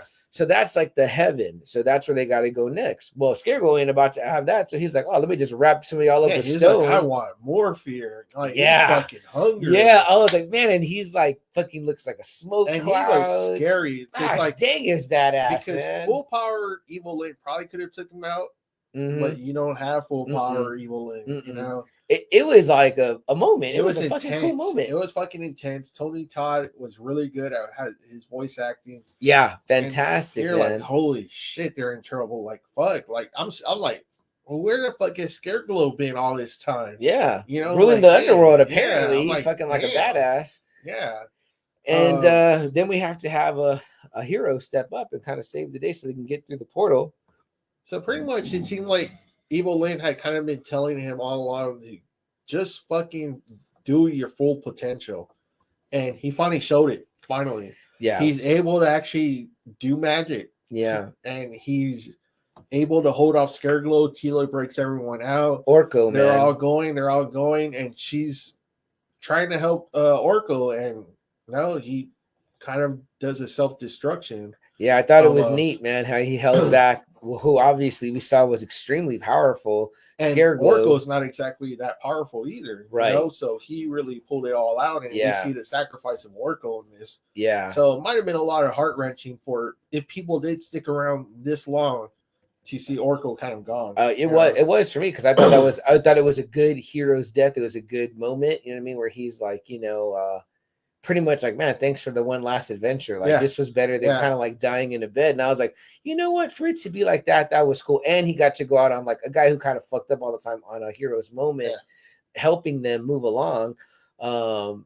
And so then you see his kind of scarf, the iconic scarf, land in Tila's hand, and she's like, what the fuck just happened? And then we hear the voice of Adam. Prince Adam. Yeah, Prince Adam is there. And so she's like, what the fuck? You know what I mean? Like, and so that's leads you right into either your last or second to last episode, close to the end. Second to last. Yeah. So this was like another cool one too, because it was like, this is like a special place that only the champions can go to. All right. Would you say like a Valhalla? Yeah, pretty much. Yeah, pretty much like a Valhalla. Character, wherever the fuck you want to call it. Yeah. All of the past champions have ever had the power of Grayskull are here. This is where they go. They get to hunt. They get to fight, do battle, and not worry about a fucking thing. This is everything they've ever wanted. Yeah. Without all the end of the world shit, that they always have to face off against. This is just heaven on earth. Yeah. Moss Man's there. He's kind of the one that built like the whole kind of forest, or that forest, or he became a forest, right? Which he's like really happy with. That's cool. Hero, guy they call Grayskull. The first one. That's why they say by the power of Grayskull. By the power of Grayskull. The first one. Yeah, like he was the first wielder of the power sword. He says he looks really cool. Hero, obviously, that's an old classic character too, right? Then he's there. That's voiced by Phil Lamar, which is great as that. I didn't look up who Grayskull's voice was, but it sounded familiar. It might have been like Michael Dorn or something. I don't know. I didn't look. It was cool. And here's the thing: they all look like they're big selves, except Prince Adam looks like Prince Adam, and they'd say he's the only one that didn't take his. Didn't take the champion form. Yeah, or as he says, he goes, he's the only one that's ever taken their lesser form. Yeah, but I was like, it made me think. I was like, maybe he didn't see that form as the lesser form. Maybe, but I was like, that's weird. So they call him like Runt, Fleabag, Yeah. And he got like a sorceress too. Yeah, she kind of looks like a sorceress. She speaks some kind of other language. She is. I think she is a sorceress. She has the same headdress and everything. But obviously, that's where they go. Yeah, but her language wasn't like it was English. Maybe it was like the language back then, all the way back then, almost like an ancient Sumerian. Even like King Grayskull didn't even know what the fuck she was saying. Yeah, they were all kind of just like, we're just here. We fucking hunt, we hang out. You know what I mean? And it was just pretty much paradise or whatever. And no, just that Adam was kind of asking, like, why do you guys need the sword? Like, you can have it, but he's like, what's going on? What's happening to Eternia? Him and Tila are finally kind of having that talk, like, what's going on? Why are you so pissed off with me? And she's like, how come you never told me that you're a fucking He-Man? Right. Right. And they tell him Orko died. Yeah. And they're I think who was it that actually finally tells him, because Tila refuses to tell him. Somebody tells him that pretty much Eternia is dying. Yeah. They need the power sword, because the power sword put together is the only thing that can bring back Eternia. Right. And he's feeling fucking guilty because he thought when he sacrificed himself, that was it. Eternia was good. Yeah. Skeletor is not there anymore. Eternia is fucking peaceful. But it's a whole other thing because the magic is leaving. So Roboto goes to do his thing. They even say, get Hero to help you. They'll make a forge. And that castle in Eternia or whatever it's called, it looks like the Cat's Lair, right? Huh? Well, kind of, but remember your brother had that big, it was called Eternia, right? That's right. The castle. That was the other third. Yeah. You could get Castle Grayskull, you could get Snake Mountain, you can get this. That's right. And I didn't know anybody had that one. Yeah, I didn't know, except your brother had it. Right. He bought it like in his older age. He had it over his in front of his bed for a long time. I forgot about that. I thought it was just called Eternia, but that was meant to be the Eternia place. But it looked pretty badass, and that's what this castle looks like in there. And they go there, and Roboto is like, I'll be the forge, I'll be the power source. Evil-Lyn uses, she goes, this power is bound from Eternia. She kind of lights up his spark so they get a fire hot enough to weld these two swords together. And he's working on that.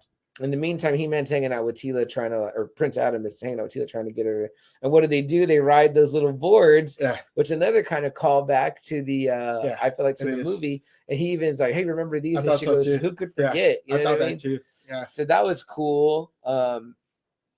What do you think about their interaction, Double A? Like when they kind of go to the tree. You can tell Teela was hurt, you know. You feel romance, perhaps? Yeah, I mean, I think so because like He-Man's like the fucking be-all end-all, man. I mean, yeah. Golly, but she loves He-Man, you think, not Adam. I think so. Wow. Okay, interesting. Oh, it's like Black Cat, you know, she loves Spider-Man but hates Peter. Yeah, that's true too. Because there was a time when he took off his mask and she was like, "Put it back on, put it back on." I don't know if I remember. That's pretty fucking cool though. Yeah. What about Lois? Does Lois love Clark or Superman? I think she, like, in the movie she loves Superman. Oh yeah. Well, again, who doesn't love that version or whatever? But I don't know. I think there might be a little twist that I think that it's Adam she has the feelings for or whatever. I get the feeling they're meant to be around the same age. Yeah, they are. Well, you know, I think is that she knows Adam. Yeah, no. She doesn't really know He-Man. She's just like, she's like, wow, what a hunk. You know what I mean? And I kind of remember, I don't remember what Superman series it was or whatever, but at one point he kind of plays with her where he tries to come onto her as Superman, and she's like, "No, I'm seeing something." Because at this point she's dating Clark already. Yeah, it might have been the Dean Cain one. Maybe. It could be. Maybe. Yeah, and he's kind of just testing her out, and then she's like, "I'm seeing." She's like, "I'm super flattered" or whatever. Yeah, but, you know, I have a guy, which I was always like, "That's cool." See, she liked Clark because she knew him. It was almost more like this guy's rooted in reality. This other one is like, it'd be like if you're dating Elvis, like what the fuck, you know what I mean? So it's like He-Man is like Elvis, and so it's like, you know, come on, Teela. And she's like, Adam is like, you know, what are you gonna do? You're gonna tell He-Man, you know, fucking wash dishes? He's gonna be like, fuck you, you know what I mean? He's literally He-Man, you know what I mean? But Prince Adam, you can tell him to wash dishes, and he'll be like, all right, you know what I mean? So you gotta ground yourself, right? I don't like Prince Adam. I was gonna say that's what I'm saying, right? That's our male mind being like, we want to be like He-Man. He's like, fuck, I don't do dishes, fuck that. I'm hunting again. So anywho, so they kind of work it out. And then he finds out that he can go back. Yes. And he asks them, why haven't you guys ever gone back? And they're like, why? We've done our time. We've done our business. We protected it for our lifetime. And Mossman tells him, he goes, if you do go back, you'll not get this back again. Like you're kind of like your hero, like, your Valhalla, your heroes, whatever. Or he tells him like, it'll be really, really hard for you to get back to this spot. You know, you could come back, but you could also be like immortal and just be buried in the ground, and that's it. Now, I think as a fan, though, we knew, right? We were like, he's definitely got to go back. Come on, it's fucking He-Man. You know what I mean? Yeah, because he felt like, well, shit, I didn't leave like you guys left. You guys left, and Eternia was fine. I left, and it's fucking dying. Right. It's like I owe it to Eternia to go back and do my duty. Did you feel like this, Double A? Because I kind of felt like this. I felt like I was like, well, I want to hear about how the other did they die and then like another champion ascended, or like I wanted to know more, like, or was it more like how long is it before it picks a champion, right? Yeah, like when one dies, how long is it before the next one? Yeah, like I wanted to know too, like did Grayskull just pass the sword to the next guy and be like, I've my time is done? And in the 2000s one, he does die after a battle with Hordak. But he sends Hordak away. Okay, so he gives the power sword to the sorceress, and the sorceress is the one that holds on to it until she finds, I guess, a worthy champion. She's like the Lady in the Lake, pretty much. Ah, very cool. Yeah. Okay, but that's in the 2000s one. Nice. I don't know how they're going to do it here. Right. I don't know how that works in this one. So. Seems like a logical route to go that the it. Sorceress would hold it, right? Yeah. Until she finds a new champion. Yeah, I think so. So pretty much the sword gets forged or whatever, but as Roboto puts it together and forges it or whatever, big explosion, just big so explosion. Much. And what I thought was neat or not neat, but I guess was my mind of all the things happening in the cartoon. Do you do this when you're watching movies? one thing I'll be like, it kind of took me out of it.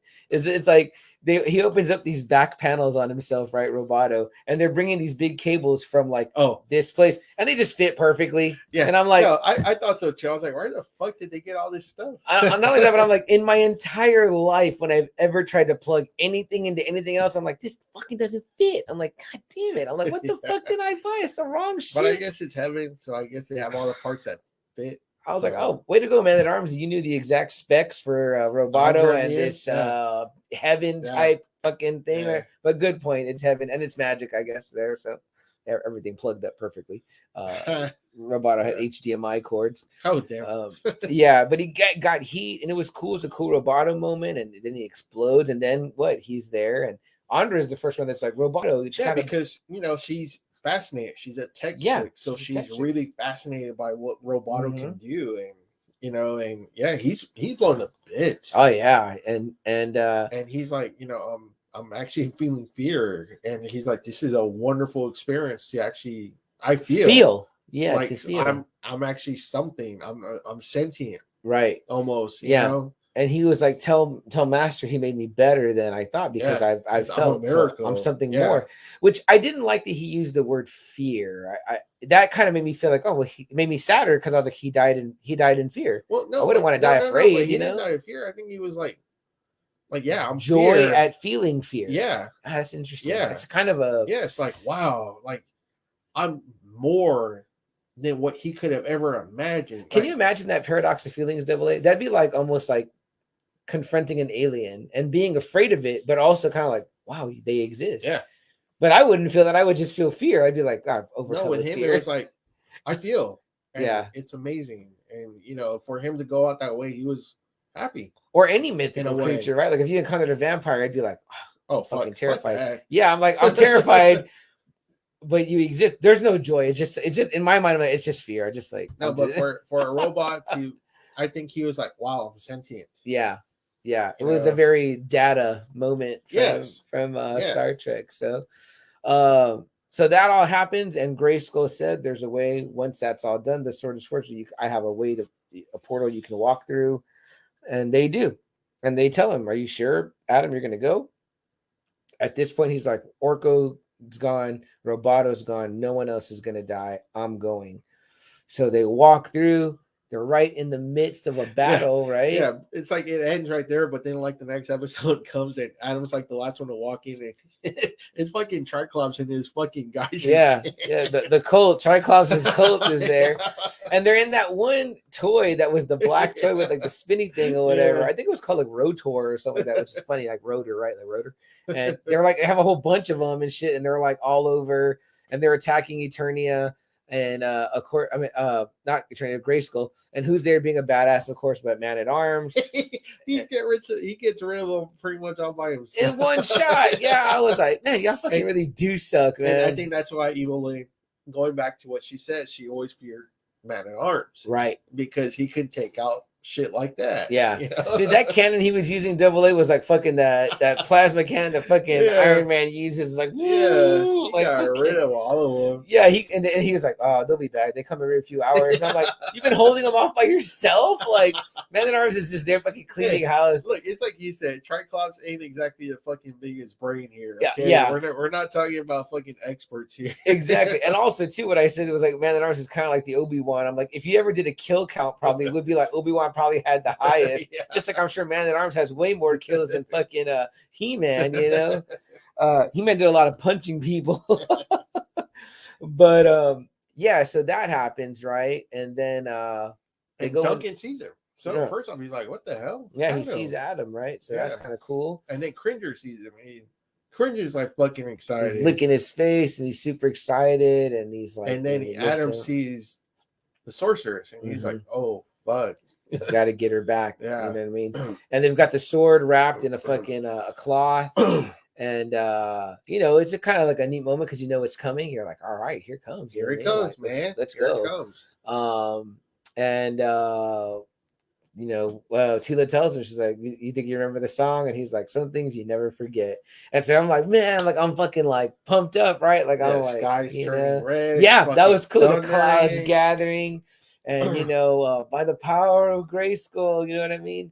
Is that, he gets through. I have the power, right? But And we then see at the same time, we see the fucking, because she got the headpiece.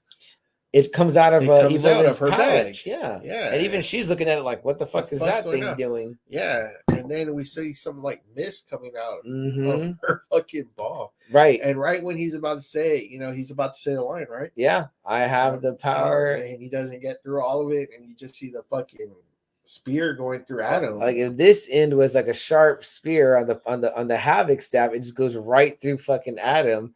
And right there by his ear, by his cheek, is fucking Skeletor. That was a great scene. I love that scene there. Oh, gosh, dang. If somebody drew that, that'd be fucking cool. Double A, I was because, like Adam, the way he drew Adam's face, like he was like, he looks over and he sees it. Yeah. I can't imagine. And then you see his hand going down around the power sword. Oh, and I'm like, man, this is like that's treachery. My little boy nightmare. Like, I'm like, what's going on? What's going on? Like the fucking bad guy's winning. You don't touch that motherfucker. And I'm like, somebody jump on him. Somebody do something or whatever. And nope. He fucking boots Adam off the end of the staff, grabs the power sword, proceeds to tell people like, Andra, like, who are you? You don't know who I am. He's like, she asked me a question. And everyone is like fucking stunned. I'm stunned in the audience. I'm like, what the fuck is happening? And we want to hear about how stunned you were. And Double A, I want you to tell us what Skeletor says next when we come right back. Guys, are you still with us here out there in watching land? We look like we got some comments in. Me and Double A gonna take care of you and read what it is you guys are talking about. Did we already talk about Tila Tequila? Jason says, now watch this pod.com. Oh, and Joe also says, gonna watch the after show after this. The after show after our show is the Motu after show. Now watch this pod.com. Yes, please guys go check out Now Watch This with Lucky and Joe. Joe's starting to become like Mick Foley with the cheap pop. Man, the cheap pop, great show. Their vacation episode, so funny. I laughed so much. I had never seen that movie, guys. I watched it. Wow, that would. I know. I watched it prior to watching that one. Or whatever. They made this show for you. I know. I was gonna say. I think Joe made this for CN. Except for The Quiet Place 2, they were a little late on that one. Yeah. I saw that first. All right. Jason says, if y'all find some He-Man books, those are gonna be a little hard, Jason. Yeah, those little books are fucking hard to get. Jason, you know who had He-Man books?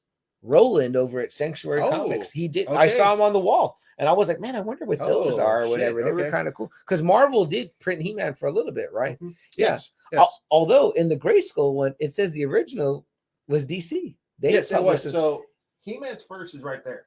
Yeah, that's his very first comic book appearance. Does that go for a lot? Yes. Really? Yeah. Like how much? I saw on the Key Collector 400.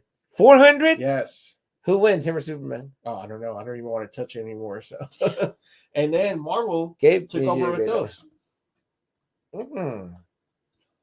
Now, are those hard to find? You know what? I don't think those are. I think the first issue is. But this one's not Marvel out here at the end, right? That looks that's new. Image or Wildstorm. Yeah, that looks cool too. Yeah, that was later on, but Marvel had these though in the 80s. I'm gonna grab a lot of these for our TikTok guys. We'll do a TikTok after this, and me and Double A will fight with the weapons here. But I love all this shit, man. I'm telling you, it's great art. The Dave Wilkins. That's all Dave Wilkins right there. And you've met Dave Wilkins? Yes, we did. Oh, that's right. We both. Yeah, you did. Yes. I think. Does he follow us on Twitter? No, he doesn't. On Instagram. No.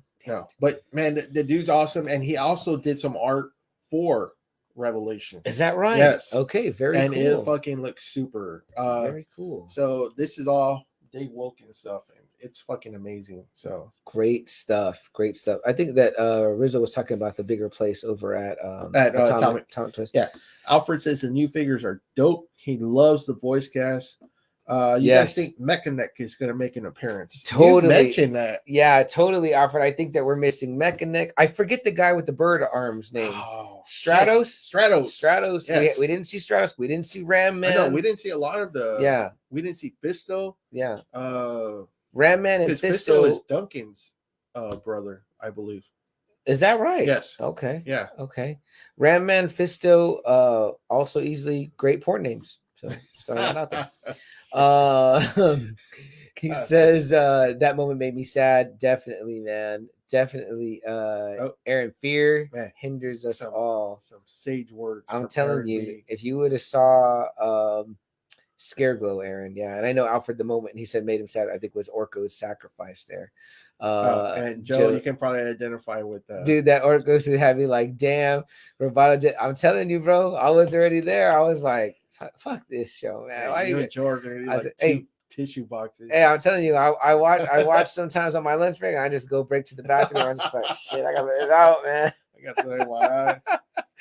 So yeah, Jason Rue says it's the books for sale. His books for sale. He's asking from Sanctuary. Oh yeah, they're for sale. Yeah, you'll really like it there, Jason, because Roland is a friend of Mario's. Look it up. It comes on Google, Jason. It's Sanctuary Books and Comics. It'll pop up on the Google. And I know you like to call places. They have a phone number and they have like an address. So I can, if not, I can look it up for you and have send those to you through a message. But yeah, the guy's name is Roland, and he's a great, nice guy. And you should check out Javi at Atomic Comics too, because he's a friend of Mario's as well. And again, like I said, they have if you like the way Mario does business in his store, these guys and Javi too. Joe, sword fight. Yeah, I was gonna say we're gonna sword fight later, and then I thought better of it. So no, I have the Havoc staff here that I'm gonna use to get some clanging action. So what else do we got to say? Mechaneck. Yeah, definitely. You definitely got to have some. I mean, they've done such a great job with paying tribute to. I feel like they hit up all the bad guys. Was there any bad guys we were missing? I mean, like I think that besides like the Horde or King Hiss and Snake Man. But see, to me, you save those because you can drag that. Oh, what's his name with the claw guy? Was he good or bad? It was a claw guy, right? Big claws. And then we're missing the two-headed guy. The two-headed guy. I forgot about all those. That's what I'm saying. There was a whole bunch, man. This used to be my jam back in the day. I fucking forget their names now, but King Hiss, though, man. If Kevin Smith comes out with King Hiss, fuck. Yeah, you save it. You save that for down the line. But I think we're in our last block, put right? It this way, like King Hiss takes out Skeletor, but Hordak takes out King Hiss. Ooh, I like that. So I like that. That's how it goes. That's the normal progression there. Yeah. Although I don't like to think about of a He-Man world without Skeletor, but I mean, I guess. Well, but Skeletor was an apprentice to Hordak. Is that right? Yeah. Was that when he was Keldor? Yeah. Oh, really? Yeah. And he's actually the one who saved Skeletor's life. Oh, no shit. That's how he's able to live with the fucking skeleton. Face. Yeah. Interesting. So he owes a lot to Hordak. Yeah. But he knows not to let Hordak come on Eternia because he's like, fuck Hordak. Oh, okay. This is my planet, motherfucker. So. And I like what Joe said too about bringing She-Ra. Yeah, bring her. I mean, like we all know that there's so much more there to do. So it's like we have to, get through this season 1, and then we can say, well, what can they do next or whatever. And and Joe said that King Hiss season 2. yeah. You want them there in some capacity. And Jason asking you, can you send me the info after 100%, my friend. Joe, I'll be happy. Jason, real quick, he's open Monday through Saturday. It's 12 to 7. Yeah, he's closed on Sundays. Yeah, which is very, very cool. I thought too. Nothing new. He will not get new books in. So if you're looking for new books, no. You go see Javi for that stuff. Yeah. Javi's got new stuff at Atomic Toys and more. And he's over off of Harry Wurzbach. Yes, I believe so. Terry Wurzbach, yeah. So, but I can send you addresses. I can send you addresses and phone numbers for both, Jason. No problem. So I'll get you on that stuff. Joe says Skeletor is a lot of ours first. He-Man for everything. I mean, first hero, first villain. It's masters. That's what I'm saying. You got to keep it rolling though, right? So you have like you said, you have King Hiss take out Skeletor, then you have Hordak take out then you have the resurrection of Skeletor by teaming up with Scareglow. The shit's writing itself, boys. What are we talking about here? Why is the internet people crying? The internet community, fuck those guys, man. We older guys need to get out there and show these young bitches how we do shit back in the day in the 80s.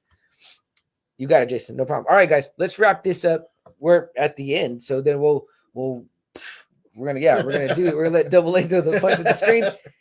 Gonna tell us what happened at the end of that episode. And then we're just going to hang out with you guys until the end, and then that'll be that.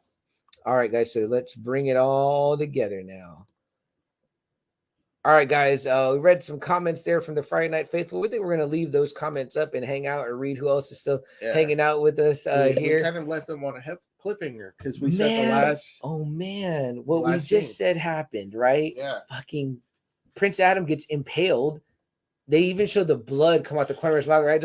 I was like I said, I was shook. I was like, I love that what the fuck of how he looks at Skeletor like, yes, motherfucker. Yeah, and then just to boot him off of his staff, like, you know, then the Havoc staff vanishes. He's got his hands on the sword of power, and he's thinking Evil-Lyn because he's like, yeah, just about where we're going, I put my essence in your staff, and she's shocked. She's like, what the fuck? And then he says, take your place at my side. And everyone's looking. Andra is looking. Tila, they're all like, man, you know, after all we've been through, after she was part of the Orko, fellowship. Yeah. And she's like, yeah, you know, it is who I am. And I was happy with that. I didn't want her to be a good guy. Evil-Lyn is evil. Make her evil. Right. You know, so what kind of gave her character, what made her so good, was like kind of the edge she had from being evil. So that was fine with me too. Although I was like, damn, like, you know, that was fine. Not that I necessarily wanted to see her good, but it was kind of like, well, it would have been weird if they would have made her go up against Skeletor. In a way, the balance was restoring, so it was almost like you have to go there or whatever. And then you see Beastman going too. Beastman's just like, oh yeah, of course. He even says something like oh, good to have you back. Good to have you back. It's kind of like, what the fuck? Yeah, good to have you back, sir. So, I mean, you know, you're like, what's happening? Like, what the fuck? Like, this is like a bad dream of all my childhood in the 80s. Like, Skeletor doesn't win. It's almost like with them going back, it's kind of like, yeah, you know, this is where I'm supposed to be. I'm supposed to be feared because Skeletor has my back. You know, so it's kind of like, let's get our power back. You know? Yeah. And then in the ultimate, if booting Adam off the end of the staff, so in this series, in these 5 episodes, Prince Adam has already died fucking twice. I'm like, what the fuck? You know what I mean? Well, don't know if he is dead. Right. Honestly. Of course not. Yeah. Well, because we thought he died earlier in episode 1. He did die. Yeah. He was in Valhalla. But we don't know if he is dead. I mean, this is still a stomach wound. Yeah. You know, so and you brought up a guy earlier, AA, with Goku and Dragon Ball Z, and you're like, oh, they kill their guys. And I'm like, yeah, but he's in every fucking season. So he always comes back. So they go get fucking He-Man some Sinju beans, and we're right back. We're right back in the mix. Sinju beans. But again, AA, in the ultimate of killing my like, childhood or making it greater, maybe. Like it's like Skeletor can't win. Yeah. But what does he say? He takes the power sword. After he talks shit, after he fucking tells Andra, I didn't even think it would work. I know. I was like, can anybody just I know do that's that? why I was like, that's the part I kind of was a little pissed off about, because I was like, wow, can someone just grab it and say the words? And I mean, if you got they'll fucking pump up. You know, I mean, if you got it, wow, I thought this was only for like a certain person, a certain champion. I didn't know that. Well, you got to ask yourself, AA. It's like, if you got your hands on it, you're so good that it don't come out of your hands. So if it does, you know what I mean? You know, it's not Mjolnir. Not anybody can pick up Mjolnir. That's true.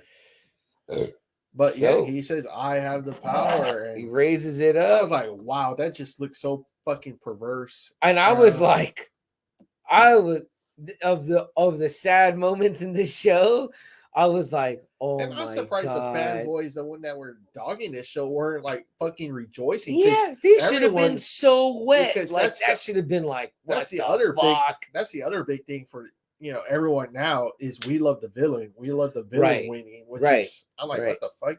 Yeah. You know, that's weird. So I'm surprised no one said anything about that. Okay, He-Man died, maybe, but it was at the hands of Skeletor.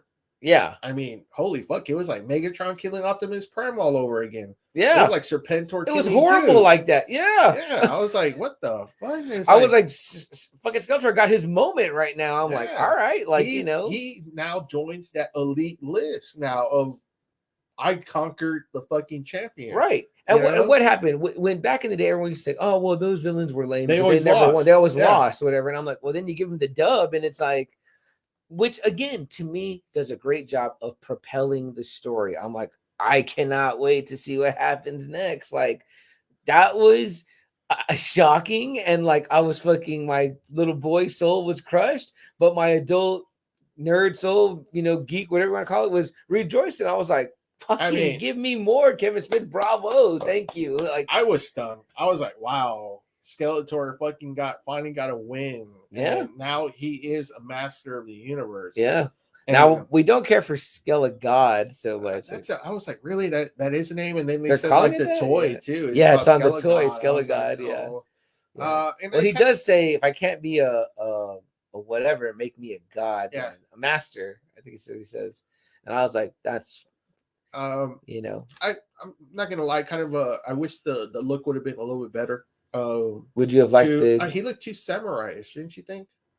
With the kind of the horn. Yeah, I kind of could see that. Didn't you think? Like, I was like, Well, would you have liked the Franklin Jello look? Well, see, that's the thing too. I was like, I wonder if they got kind of that idea too. The gold armor. Well, not just that, but like the whole him having the sword, because in the movie he does have the sword. Yeah.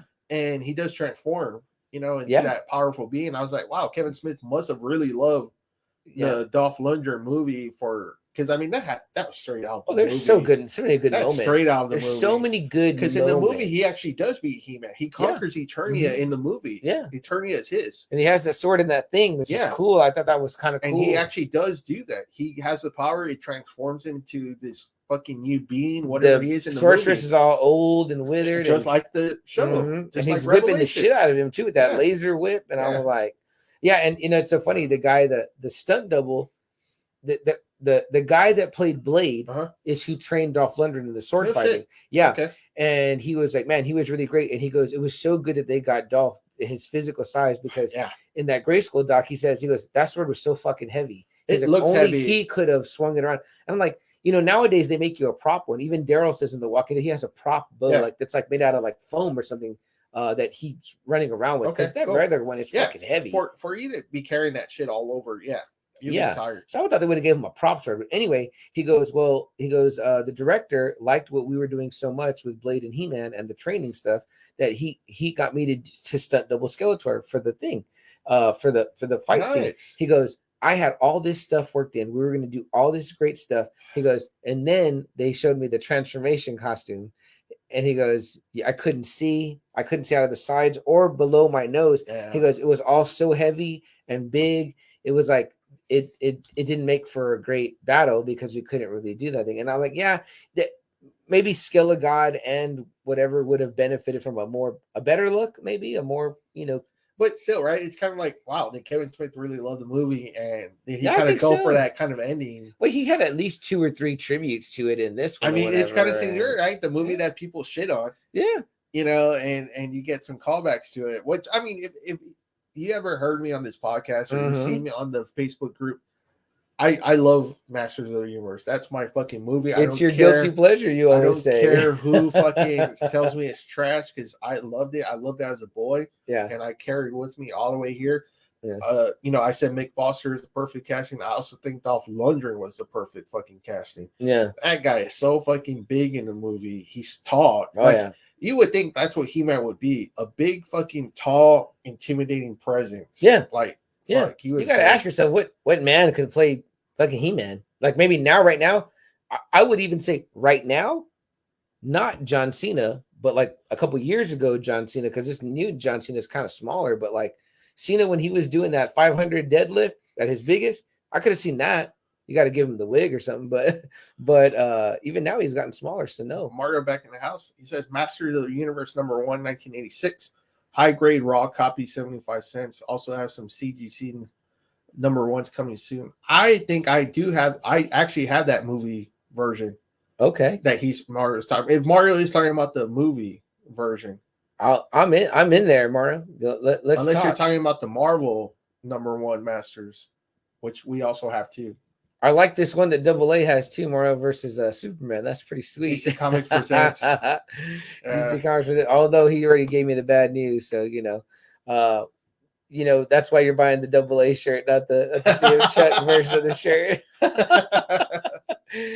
Joe agrees with me and says it's no Mjolnir, and he also says that copyright JAFN. That's right, on my script right No Star Marvel. Oh, okay. Oh, okay, cool. All right, very awesome, man. I'm still interested, Mario. Let me know. So yeah, man. I mean, Revelations. It fucking ends on that huge cliffhanger. Wow. You know, people want to bitch about Tila episodes. It's like, what about this fucking ending? Skeletor wins. Yeah. You don't know if He-Man's coming back. You don't know if he's alive or dead. You're hoping it maybe that little bit of magic maybe pumped up Eternia enough, or maybe the sorcerer's got some strength back. Maybe she can heal He-Man, but man, right now this is like Empire Strikes Back ending. Oh yeah, he's Evil-Lyn's back with Skeletor. Skeletor is back at the most probably vicious, most powerful he's ever been. And yeah, I would say the one person that maybe that could stop him in this form is He-Man, who's not around. So what the fuck do you do now? It's like, and what's what? Yeah, you know? So I mean, this just blew me away. It's a great five-parter, 30-minute episodes. You can get it done in like 2.5 hours. So much fun. It felt like I watched it twice. I watched the Revelation documentary that's on there. I mean, for all you guys that love bad guys, I mean, fuck, Skeletor wins like 2 times in this one. Yeah, yeah. Kevin Smith tells you at the beginning of the little doc. I think it's like maybe not even a full hour, but it's on Netflix. Also, you can watch it. For me, it came up in the queue right afterwards. But I think you just look it up. They have interviews with not all the cast, but a lot of the cast. They talk about some of the behind the scenes stuff. It's fun. And then if you get a chance to look at that Grayskull one, man, if you're a He-Man fan, I'm not done with it yet. I'm at the very tail end of it, but it was so good and so interesting too. Toys That Made Us and the Power of Grayskull. Check those 2 out. Toys That Made Us also fantastic, but I loved it. You loved it, I think. Yeah. I mean, man, it left me on this huge cliffhanger. What the fuck is Skeletor? Are they going to finally again release Tila's full potential of what she could be? I mean, yeah, I feel like it's definitely working towards that or whatever, but do we even know what that is? Is there a path for her to go through with that? Is Evil-Lyn really fully back with Skeletor? You know? Yeah. Maybe Skeletor in charge now as Skelegod tells Sorceress and everybody else, like, get the fuck out of this castle. This is my castle now. You know what I mean? You know, this is what I told Double A. My prediction here. Here it comes out right now on Just Another Friday Night. My prediction is this, right? Here's what happens. You have Tila ascend to become the next sorceress. The sorceress has to sacrifice herself and die. Additionally, somehow they managed to find a way to bring back Prince Adam from the dead, because you got to have He-Man, right? So we'll have He-Man re-arise. Well, in that, why we need someone to fight Skeletor, who needs to rise up? Eternia has an army, right? Who leads that army? Well, should be King Randor, right? That motherfucker been doing nothing but relying on He-Man all this time. He's worked in the Gotham PD, relying on Batman to do everything. So King Randor finally gets off his lazy fucking ass and leads an army into battle. And then he gets annihilated by Skeletor, who dies. And then once he gets the chance to be reunited with his son that's been resurrected, Prince Adam, King Randor finally gets to have his moment of pride, tell Prince Adam how proud he is. And at that moment, Prince Adam now becomes King Adam. And we finally get the ascension of Adam to the throne, the main throne. He's now got the sorceress, who is Tila, at full power. They're in love. They shack up, and on comes the next champion. He baby. Whoa, whatever you call it. You know what I mean? Or it could be she baby. I don't know. It could be she baby. So there could be that. That happens, right? So now you've got, you got to kind of like prune some of the older stuff to bring in the new stuff. I know that it's like we all want like King Randor still around, or whatever, but I'm like, that's fine. And the sorcerer's dying. That's fine. We got Orko and Cringer dying here, and that was something. But you got to move the, what do they call it? Double A. You got to move the chain, man. You got to all right, when is Prince Adam gonna finally become the fucking king? Well, right, goddamn now, make him the king already. You know what I mean? And then who knows? Maybe he fucking transforms, and it's King He-Man. Then you got King He-Man versus Skelegod. Boom, right there. That's the shit. See, I'm telling you guys, that's Mario where it's at. loved it. That's where it's at. I'd watch that. Mario said, "So let it be ready. So let it be done." Thank you so much, Mario. No higher praise.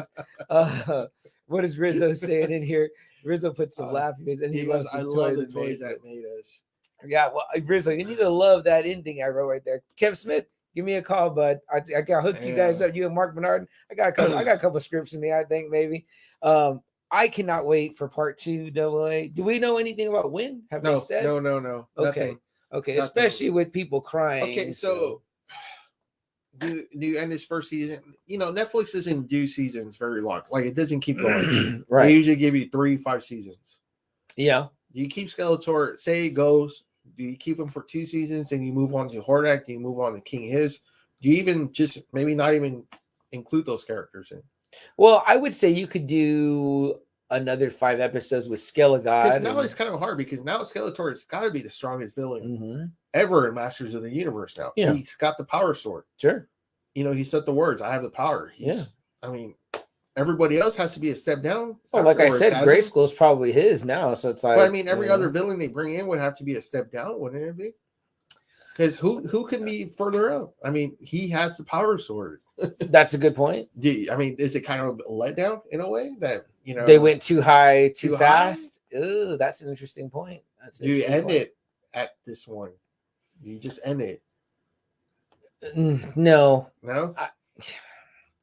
I feel like when there's money to be made and there's, you know, not that it's just about that, but there's also a story to be told. You don't want to try to make up a story that's not there or whatever, but if there's not characters you introduce and you can, you know what I mean? Like, I don't know how you can make King Hiss or Hordak. That's what I'm saying, because it's kind of like, well, shit, you just beat Skeletor, if they do. Yeah. You know, he was the most powerful. Right. So you could even keep him at the top and have him bring in the other guys, you know what I mean? But then it lessens them, you know what I mean? It does lessen them. You know, but again, it could be like the heroes are going on these quests to maybe find other heroes to combat. And it'd be a good way to bring back all those other guys. That Ram Man, Stratos, Mechaneck. Yeah, the rest of them. The B guy, who the fuck was that B? Oh, that's right, him too. Yeah, because after He-Man, he went on to be on that Mexican show in The Simpsons. Oh, shit. No. All right. See that joke. See that joke. Anybody? That joke land? Anybody out there? All right. We'll save my comedy for Thursday nights at open mic. But either way, I was fucking blown away. I'm a huge He-Man fan. Double A, I think you may even have surpassed your big bro as a big He-Man fan. Probably. And so, you know, you're into the lore and you know his name too. Guys, does anyone remember this master? I forgot about him too. Yeah, I forget. Yeah, that guy was cool too. I think I had that guy's figure. This series has just about all the heroes that CM just mentioned. And I can remember having some of the figures and remembering like little details about him. Like I think he had different feet. Oh, in that Grayskull doc. Oh, and Cyclone. Oh, that's right. Cyclone Yeah, too? yeah. The yellow arms, right? Yeah. I forgot about him too.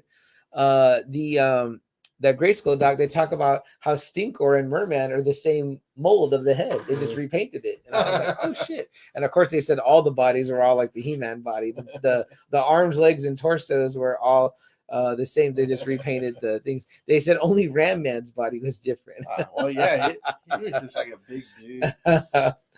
Well, shit, Double A, I think we've got through all the comments here. And unless we have anything else to add. Guys, you know, watch the show. It was good. I enjoyed it.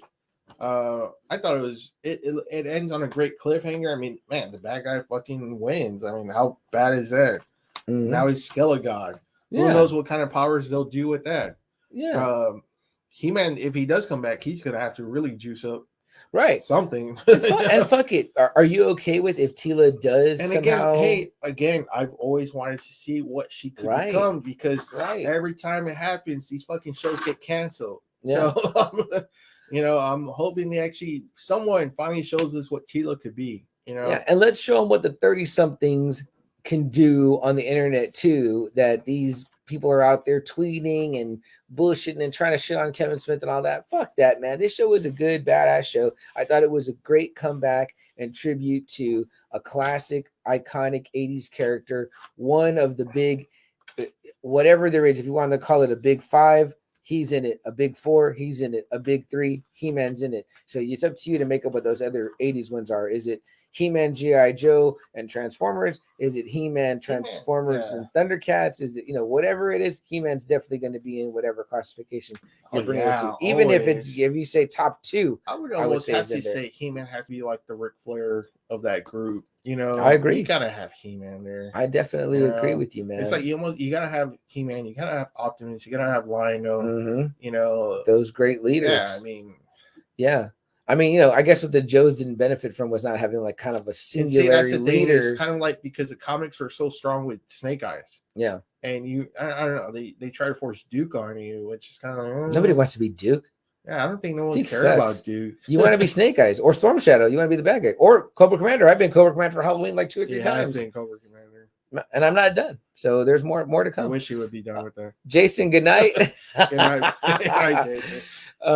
So yeah, Rizzo says it was great. It was great, man. Revelation was so much fun. I mean, shit, it seems like our guys loved it.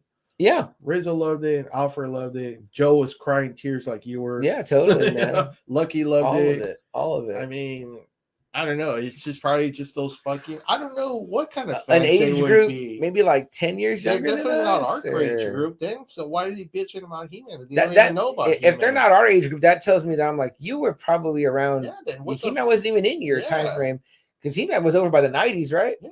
So if you were born in the 90s, what the fuck are you talking about? Yeah, you don't really have any frame of reference. You know what I mean? And if you're telling me that old Masters is fucking way better than this one, well, unless they were watching that one you got, the 2000 one, but you said it was good, so there'd be no reason to be hating. Yeah, there wouldn't be any reason. And Tila is like really featured prominently in here too. That's how I knew more about Tila was because of these. So maybe this is the Barney generation or something. I don't know. Fucking Teletubby motherfuckers out there. You know what I mean? So. Look, in every Masters, Tila's always there. She's always pretty much been He-Man's right hand person. Yeah. Always. It's like Duncan and Tila. Those are always the ones fighting right beside him. So I don't know. It's like I told you. It's like, yeah, I know you want to see Hulk Hogan, but you know what? Right. We got Ricky the Dragon Steamboat. Yeah. Everyone loves to. Totally. Macho Man. We got Macho Man Randy Savage right WrestleMania, 3, right? Yeah. Steamboat and Savage. I mean, like. Stole the show. You know? Wrestling fans know that was the superior match of the night. You know what I mean? Yeah, it wasn't He-Man Skeletor, Hogan Andre. It was this one, Let the story be told is what I say. Like, let it unfold or whatever. It's only 5 episodes. Like, yeah, like 5 30-minute episodes. Right. And like it says, fucking Skeletor wins. Isn't that what everyone loves? I couldn't. Is the fucking bad guy to win? Isn't that where we're going? You couldn't ask for a bigger cliffhanger. I'm like, exactly like you said. Like, how do you overcome that? Like, that's crazy. Maybe you bring back that pantheon from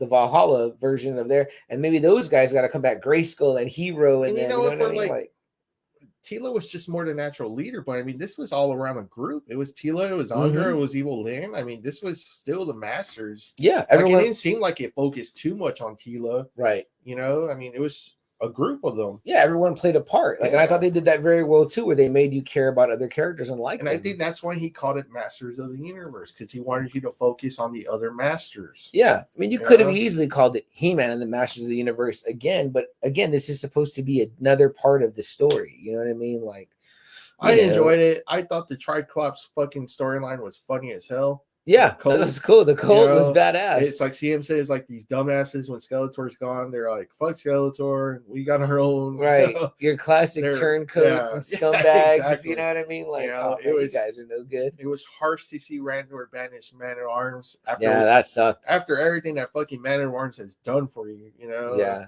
I know that was your son, but fuck.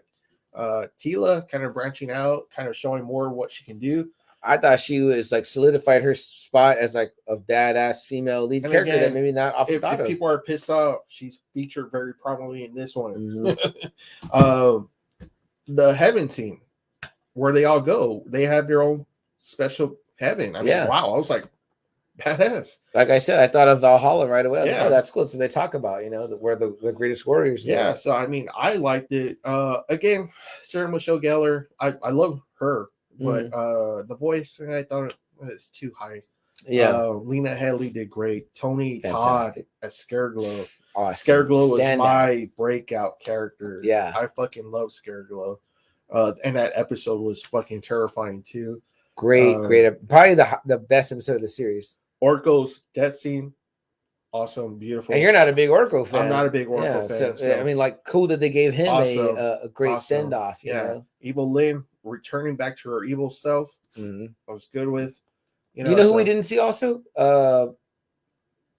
Skeletor's cat. That's right. Is it just Panther? I think so. Yeah, we didn't see that. Wow, yeah. And they were pretty good about showing other stuff. So, I mean, that's to come. And then I liked the beginning, too. The old art. The comic book art. Oh, gosh, that was so good, man. Love that. I love seeing the old art. Frazetta-esque, you know what I mean? Whoever did those books, and I think it's the books that Jason said, that art is fucking amazing on those little books. I love the art. Watch Grayskull. You'll see. You'll be like, oh, wow, they talk to those artists. We have those really? Books, and I bet those go for a lot, huh? Yeah, especially the first one. No kidding. I was able to snag one 3 decades ago, like 2 decades ago when this one came out. I was able to snag one for a good price. That one now is super expensive. Wow. And I'm sure, especially right now, there's like a lot of buzz around He-Man, especially now, despite what people are saying. But man, a lot of highlights. Not really a whole lot of criticism for me. You know, I'm good. You know. Yeah, me too. Rizzo says, "Bring Buffy back." Yeah, I mean, I'll take it. I need to see her live action. So for sure, but yeah, me neither. No complaints. Hey, great cliffhanger. I love it. Great cliffhanger. Is He-Man dead or is he alive? Yeah. What the fuck? What kind of power is Skeletor having now? So I would highly suggest it to anybody I'm kind of to watch it. What kind of power is Skeletor getting now? Because with He-Man, he just transforms. He becomes big, super power. Yeah. We never really see if He-Man can do anything. Yeah, he's defending. He's not exploiting the power, which Skeletor is going to do. And we'll see what a champion really probably could do, honestly. So it's almost like a Jedi, right? Like when they fall to the dark side. Sure. You're using the powers for bad now. And you're like, holy shit, wow, they can do electricity. Oh shit, you know, and or you're mind controlling people, do bad shit, force choking, you know, all that stuff. So it's kind of like, it's gonna be interesting to see what Skeletor does with this power. I definitely see it taking a pantheon to defeat him, and maybe not everybody surviving it, and then you see like, okay, well, some people were lost, but it took that to defeat him. Yeah. But guys, if there's nothing else in the comments, it's about that time for me and Double A to ride off into the Eternia Fraternia, into our own Valhalla. So Mario says, first jab He-Man in Comics DC Comics presents, I believe, number 47. I think Double A's got a copy right here, Mario. We're gonna get it in here as time expires. But one thing we do, go ahead. DC Comics presents number 47. There it is, Mario. And Double A said he hasn't taken that out. DC says where the action is from Eternia with death. Wow. He-Man that traversed the world of Marvel and DC. Pretty cool. That's how powerful he was. Guys, for myself and Double A, that's the one, man. He says I can't have it. So well, first off, it belongs to Art. Oh, there we go. And boy, yeah. Guys, we always like to say on Just Another Friday Night, guys, you want something you got to do, you want to accomplish a dream, a hope, something like that, you got to seize the day, guys. Obviously, Skeletor was the ultimate opportunist and seized the day. Sorry, guys, it's not an auction. Sorry, Rizzo. Sorry, Jason. Not for sale. Not for sale. This one. And Mario knows. You guys are definitely seizing the day by trying to get this book, but unfortunately, not the case. But the next thing that we always say is you got to do whatever it takes, and I don't mean come to not on my bug. Don't do whatever it takes. Don't bug him, but I mean like there's eBay. Look it up. You know that's where I'll probably have to be at. So try not to outbid me, but do whatever it takes, guys. Once again, I can't think enough about the ultimate opportunity Skeletor, who clearly did whatever it took to get what he wants. Jason says, come on, bro. Jason. Guys, thank you all so much for joining us tonight. It's been a great show. I'm glad everybody was here. It felt good to catch up, have some drinks with you guys. Nice little crowd for us tonight on a Friday. It's been kind of slowing down on Fridays because of, I guess everyone's back out there. Maybe it's because everything's closed again. Maybe it's everything's closed again. Or people are getting smart again and staying in and hanging with us, which for us is cool. But guys, for myself, CM Chuck and Double A. Guys, this has been another episode of Just Another Friday Night. Catch us back here next Friday night for another episode. All right, guys. Stay safe, mask up, and if you haven't been, get vaccinated. All right. Good night. Oh, and one more thing. By the power of Grayskull, we have the power.